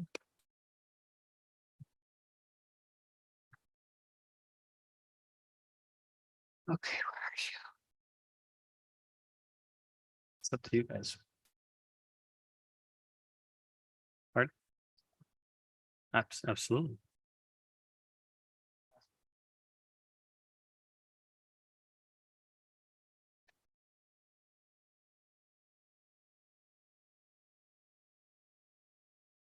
Councillor, we still have 1, 2, I know that. 3, I know that. 3. Okay, it doesn't look like there's any choice in this matter, so I will defer it. But through you, Mr. Mayor, to Mr. Mino, we were, Mr. Jean and I were talking about a timeline to bring this back in January. I don't think that deferring it will cause a problem. Because we need this in place before the building season begins. So I'll have your undertaking that notwithstanding the delay tonight, you will do your best to get it back in January. Mr. Ramono, I see you nodding your head yes. Thank you. And could you please get in touch with Mr. Jean and tell him I'm sorry because he's obviously very unhappy about this, especially having waited for almost 4 hours. Thank you. Wonder if you can hear me now? Hello? Okay, yes. Can you sorry, hear me? I can hear you now. Sorry. Okay, so I'm going to try and be succinct, which is not in my nature. So with the vibration study, which is done by an engineer, and I believe you said it was between $2,000 and $3,000 per home. No, the two, again, through you, Mr. Chair, and I apologize for my technical difficulties, but through you again, Mr. Chair, the $2,000 or $3,000 cost would not be for a study. It would be for us to purchase vibration monitoring device, one device, and it's basically a seismograph that staff would have to be trained to use. And that was not one of the options that was preferred. I'm going to interrupt you because that's not what I'm looking for anyway. So I didn't understand that. And I don't think one device would suffice if we had a lot of building going on. But if there was to be a noise vibration study. Yes, again, through you, Mr. Chair, I wouldn't have the exact number, but the exact cost for if a study were to be done for like an individual house. But from my past experience, it would have to be done by a professional engineer, and based on that type of, they would set up monitoring devices at certain locations, and the cost would probably be, we're not talking like a lot of money. We're probably talking like maybe engineers aren't cheap, so like a few $1,000s per study. But again, it would depend on the length they're there. If they're only there for a very short time, the cost would obviously be lower. But like I said in the report, and as for our discussion, in my opinion, to require that would be, in my opinion, like a waste of the developer's money. Like based on this, all the studies that I've read, and for vibrations to actually cause damage to a house, just no, we're not talking structural damage. We're talking just strictly a potential crack. For the vibrations to occur for a normal home that was been built, it's 17 times more than the actual cause based on construction. And then that type of construction is based on not normal house construction. It's based on, you know, driveway, camping, compaction, and but normally for a newer, I mean, for typical house construction, no, it's very, it will not happen. Even for homes that are heritage or susceptible to potential damage.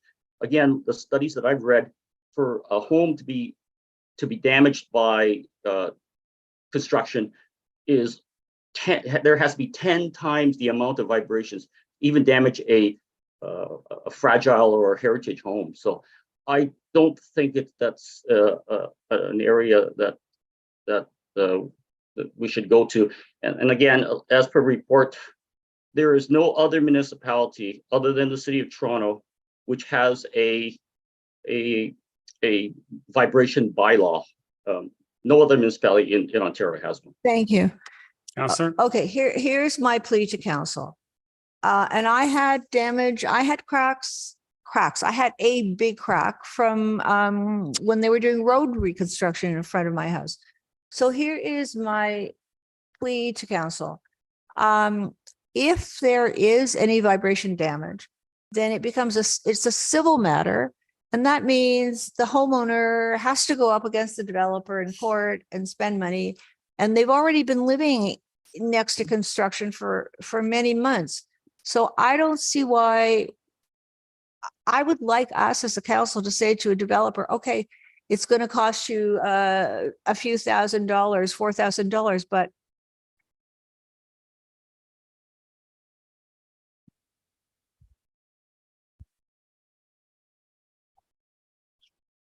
I would appreciate you listening. So even if it's going to cost a developer $3,000 or $4,000, they're going to be making a lot of profit on this new house that they're building, if they're selling it, and seems that's the way it's going. So why should Councillor, you have 5 minutes. And we can, if no one wants. Sure. Okay, fair enough. I'll give you an extra minute and a half. So why should we put a homeowner who's already going through, you know, dealing with construction and probably having a very much larger home, you know, next to theirs, and they're not happy about it? Why should we put them in a place where they'd have to be in a civil suit with the developer when it's not going to cost the developer very much money? I really would like council support on that. This To receive. Yep, for information. So that would form part of the motion. The other thing is, and the city of Toronto does it. So, I mean, they must have a reason, and I don't know why we wouldn't have the same reason. Okay, so the next thing is, the whole idea of my motion was to prevent problems. So, and Mr. Jean and I talked about this.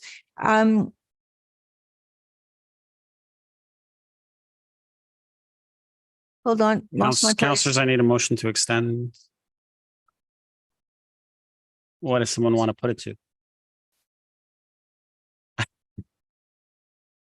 Whoever's going to move it, I'll ask for what they want to move it to. How many more Councillor Yellow? items have we got? 11:15, Oh, we've got motions. 11:30. I get that. Okay, I am not going to have councils. Councillor, 1 sec. I need the motion to extend. But I I understand. can give you some relevant information. On what? On I extending? will stand back on this because I know that I'm not going to have your attention. And I think this is really important. So I would send this to the next council cycle. Okay, that's fine. Before I do that, I still need a motion to extend. Motion is less time. 11:30? Yeah. Thank you. Seconder. Councillor Gilliland, all those in favor, I need hands up. I need 2/3. That carries. Okay, Councillor Gardner, go ahead. No, Mr. Mayor, I've been working on this for almost 2.5 years and waiting for this report to come back. And I can see you're not in the mood, and I understand why you're not in the mood to pay attention to this, but it's very important to me. And I think it might be important to Councillor Weese and Councillor Gilliland and hopefully to everybody, because we're going to have a lot of infill construction. And frankly, they're all your residents, no matter what your ward you're in. So I'm sorry to Mr. Jean for having to wait so long, but I would like to refer this to the next cycle to be placed on the agenda as the first item, please. November 20. Council, November 28th council meeting. Councillor. Seconder to the referral, Councillor Thompson, thank you.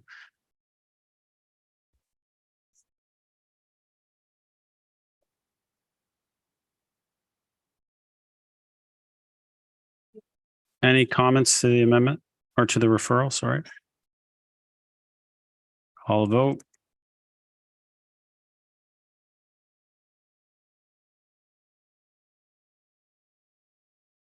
To be referred, or sorry, deferred.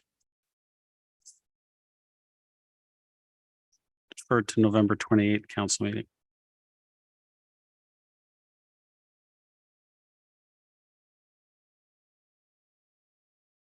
Okay.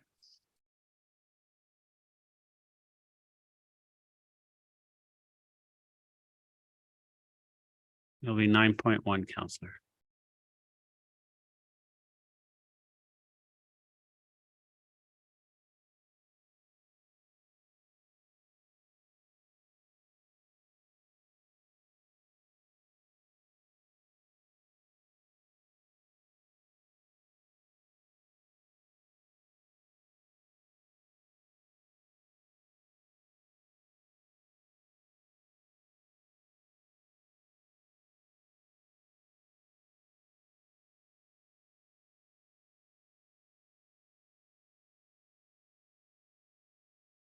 Councillor Gardner is a yes.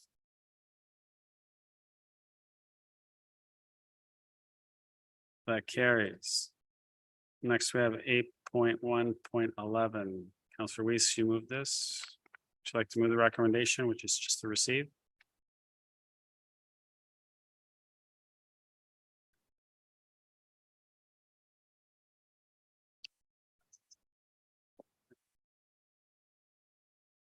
I agree. We're just receiving it.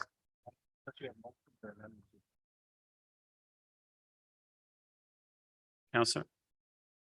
Please.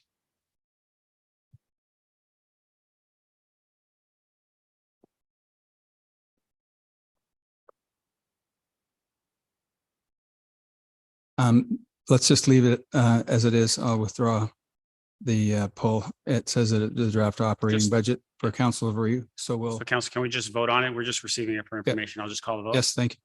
Okay, so I'll get you to move it and someone want to second it? Councillor Thompson. Thank you.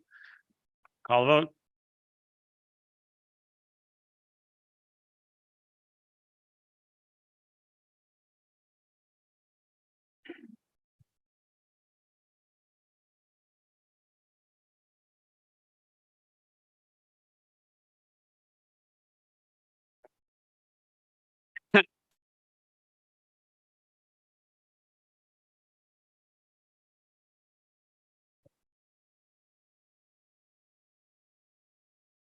Councillor Weese, need your vote on this one.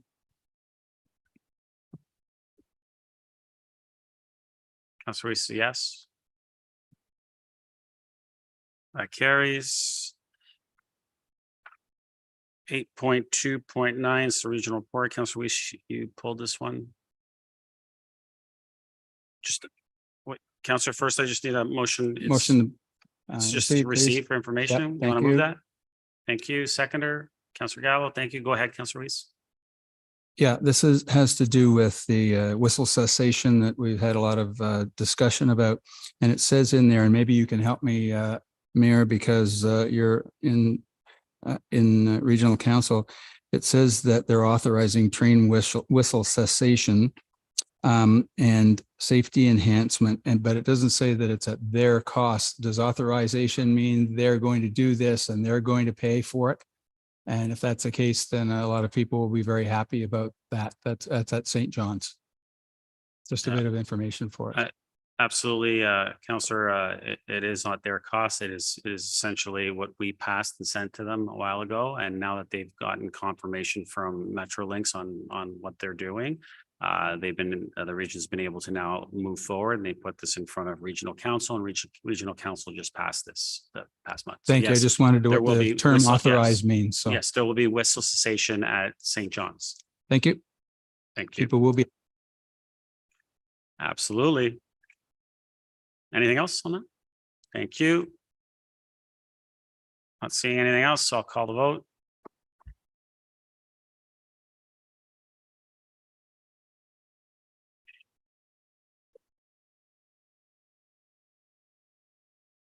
That carries.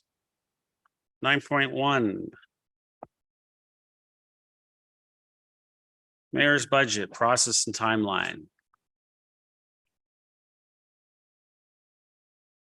Someone want to remove the recommendation, which is that the timeline for amendments to the mayor's proposed budget be reduced from 30 days to 27 days.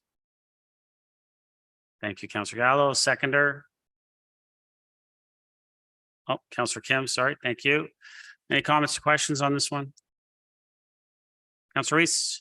All I'm asking is why the 3 days? We have a difficult turnaround time, just the way it is. And when I was looking at the menu and the timing, it is very tight. And I know that budget is tight, but is there a reason why we're trying to cram it in 3 days earlier? Because those 3 days may be valuable in terms of taking a look at the amendments that we should be serious about. So.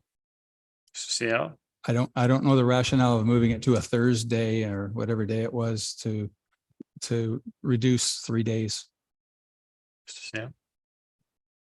Through Mr. Mayor, this is simply to align the existing budget dates that are already in the calendar so that we don't have to change the budget schedule.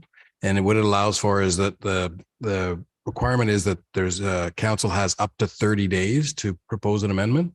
If council agrees that they could get their decisions around any proposed amendments within 27 days, that allows the schedule to stay in place and we don't have to push the schedule out further and mess up the rest of the schedule. Okay. Councillor. That's it. Thank you. Yep. Councillor Gillen. Is this amendment supposed to reflect moving forward for all budgets, or is this like per budget? Because to me, this is going to be all new, and I personally want to have as much time as I possibly can. And I look at this and I go, well, what happens if I want 30 days and we vote for 30 days? Like, I don't know how anybody else feels around the table here, but what happens to the schedule then, just in case? Not to saying we'll end up using it, but it's kind of like, I don't know what we're in for. I have no idea how this process is going to be. And I certainly don't want to feel pressured even more. Yeah. Through Mr. Mayor. So if council wants to take the 30 days, then they would not pass this amendment and they would have the full 30 days that is allowed. In future budgets, we would produce a budget schedule like we did for this one early in the year, and we'd have all this mapped out so that we wouldn't have to necessarily ask for. We still may want to compress the time. I'm not saying we wouldn't suggest it, but you'd have full freedom and you'd be making that decision well before the process for subsequent budget. Thank you. So I guess the question is, what would happen to the schedule if we asked for the 30 days as is, as our own cushion? Ms. Clerk. Through you, Mr. Mayor, the council would just need to have a special meeting of council that's not already in the schedule. So you could go up to November the 30th, it's a Thursday night. It's just run the risk of councilors having plans there are other things that may need to be moved around. So we are trying to take advantage of the one that's in the schedule and just take 3 days off, but council could, if they wanted to, go to November 30th. Counselor? Thank you. I mean, I guess seeing as that, we have the opportunity to call a special meeting if we want to. Sometimes we have budget and we don't utilize the full time because we get through it quickly.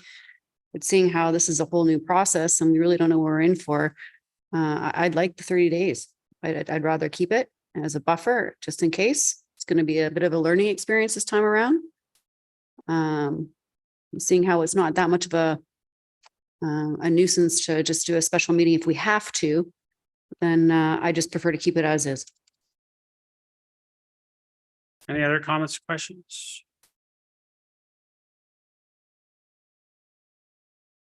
Councilor Gardner? Just that I agree with that. Any other comments or questions?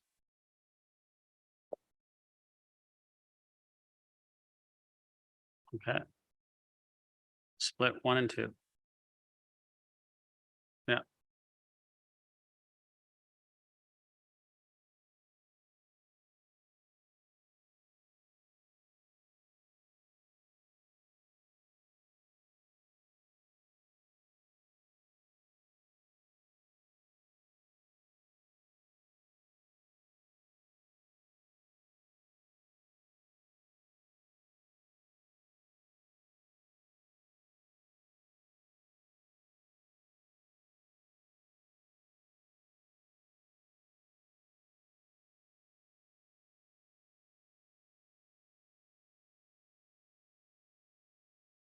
The motion to receive.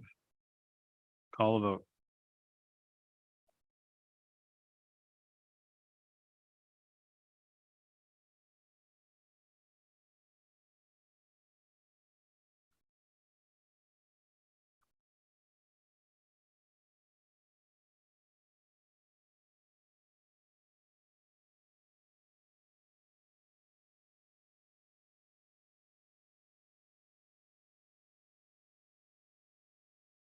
Linda, I'm a yes if it didn't come. That carries. Second clause.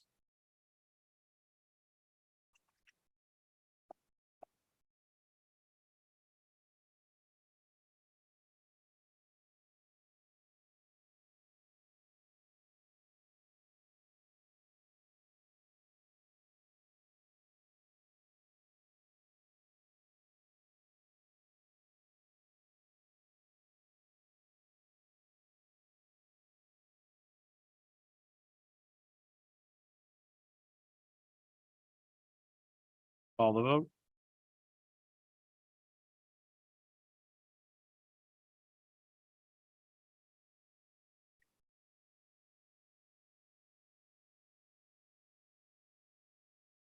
That's Weese. Oh, that carries 4-3.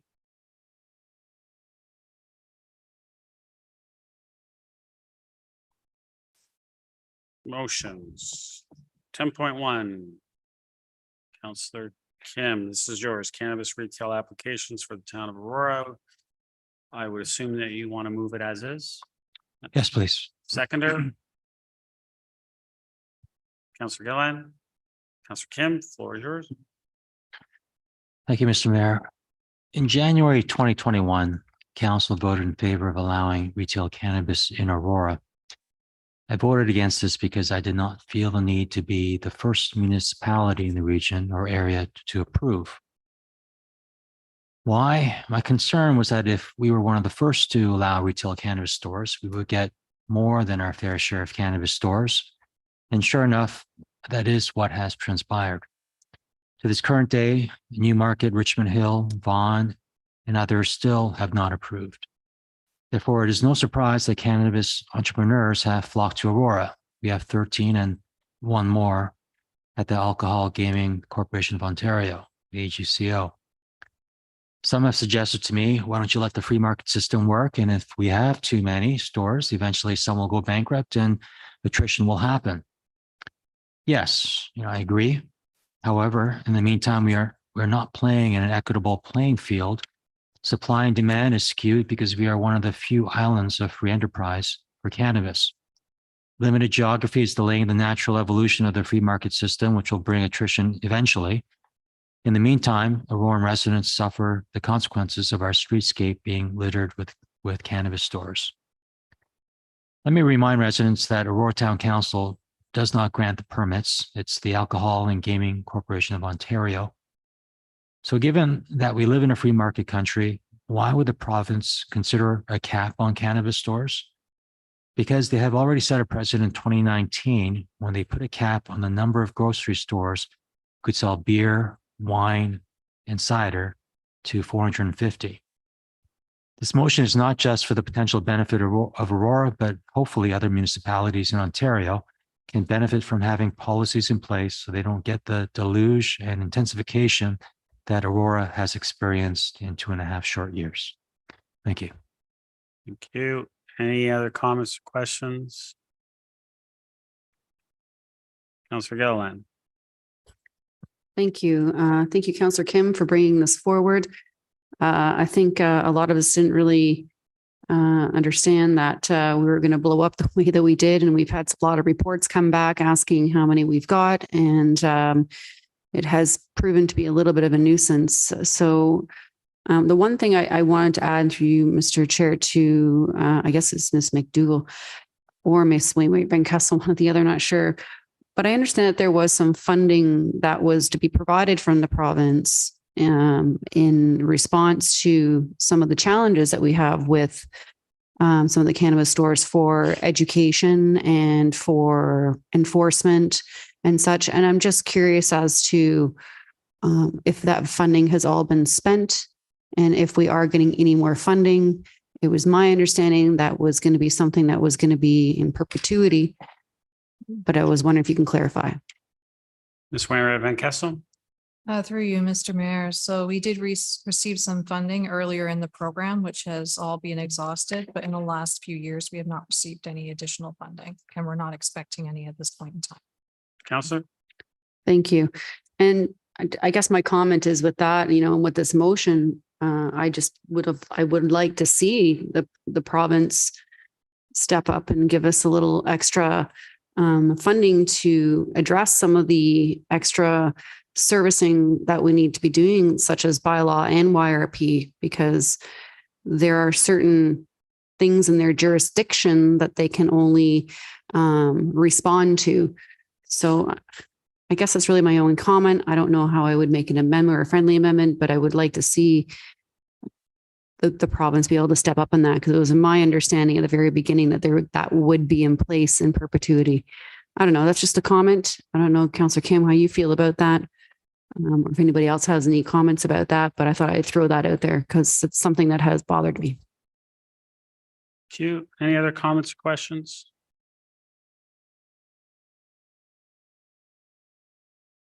Seeing none. Councillor Kim, thank you for bringing this forward. I know we've talked about this long and hard about the fact that the province essentially might have made a mistake by not adding a cap. I think many municipalities have been talking about this. I know many of my mayoral colleagues have been having conversations around the table. I know it was a big discussion at the small urban mayors meetings in regards to this. We brought this up not only to the premier, but also to the prime minister, that the impacts this is having on our communities, the fact that yes, it might be a legal product, but stores are just popping up like crazy. And so there should be a cap on it. And hopefully the province will make the necessary changes to legislation that will see some type of cap come in. So thank you for bringing this forward. I am sure we all appreciate that. Call a vote.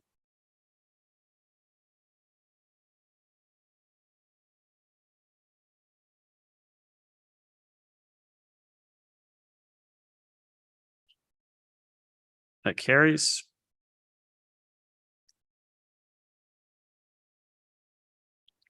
Next motion, 10.2, Councillor Weese, your motion.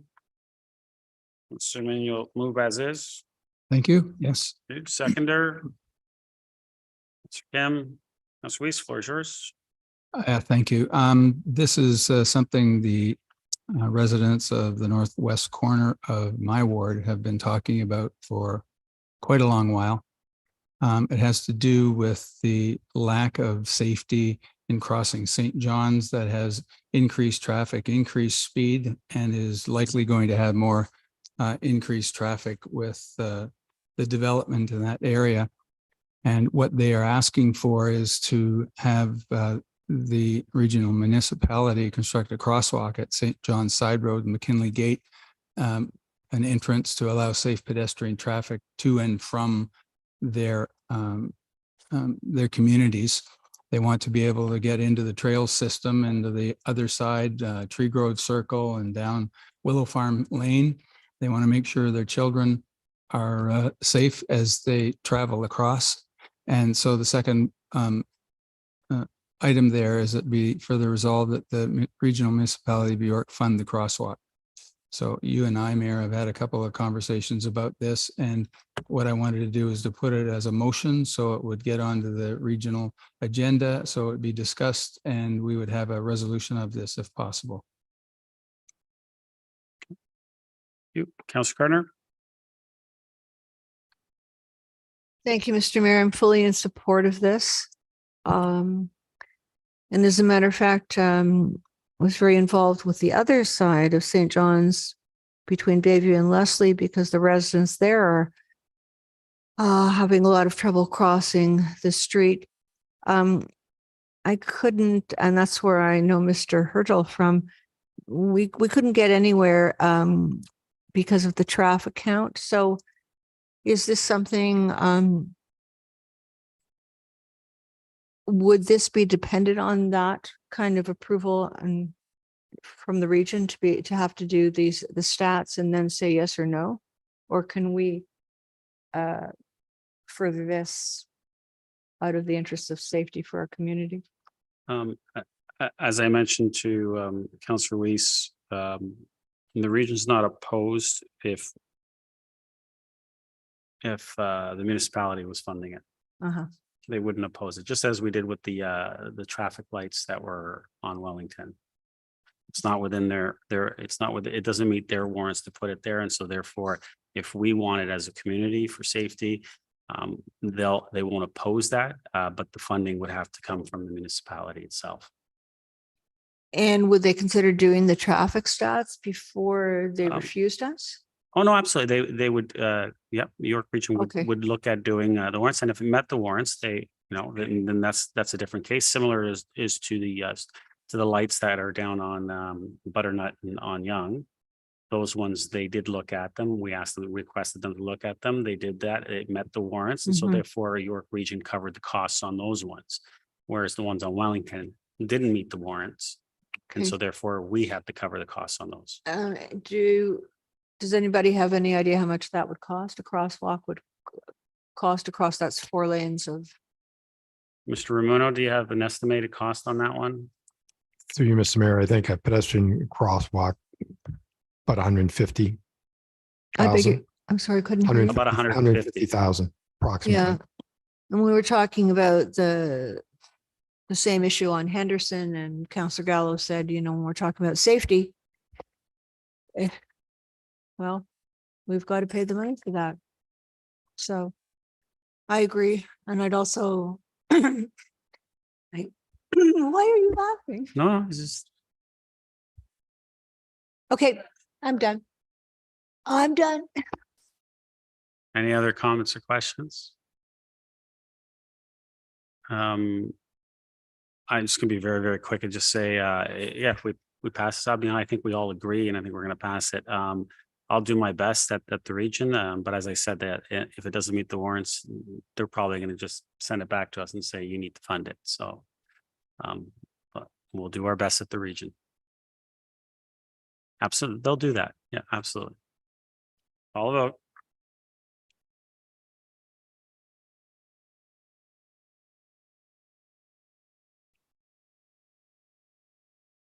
That carries. Council, I'm gonna bypass new business. So we got 5 minutes and I gotta pass all these bylaws.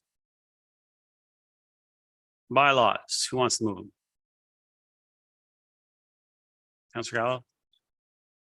I'm fine to move. I just want to be sure that the, I don't know which number it is, but yeah, that it just reflects obviously the changes that were done in this meeting.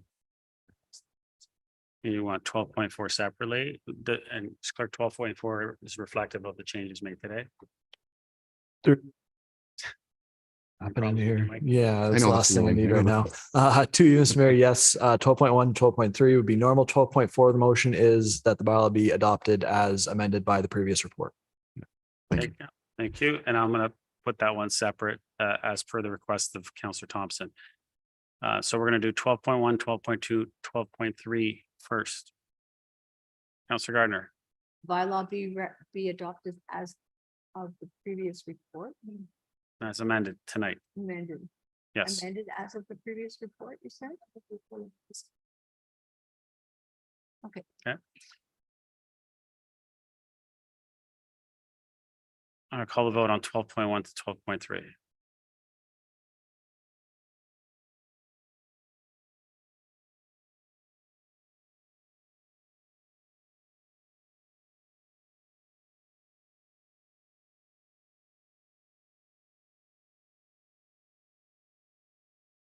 That carries.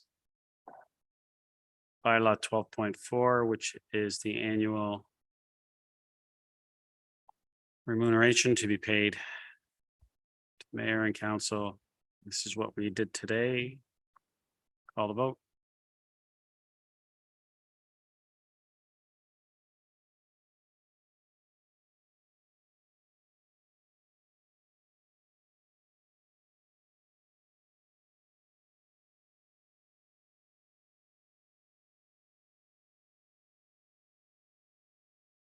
That carries. Confirming bylaw, who would like to move that? Councillor Gardner, Councillor Thompson, all those in favor? Opposed, that carries. Motion to adjourn. Councillor Gallo, Councillor Thompson, all those in favor? Opposed, that carries. We are adjourned. Thank you, everyone.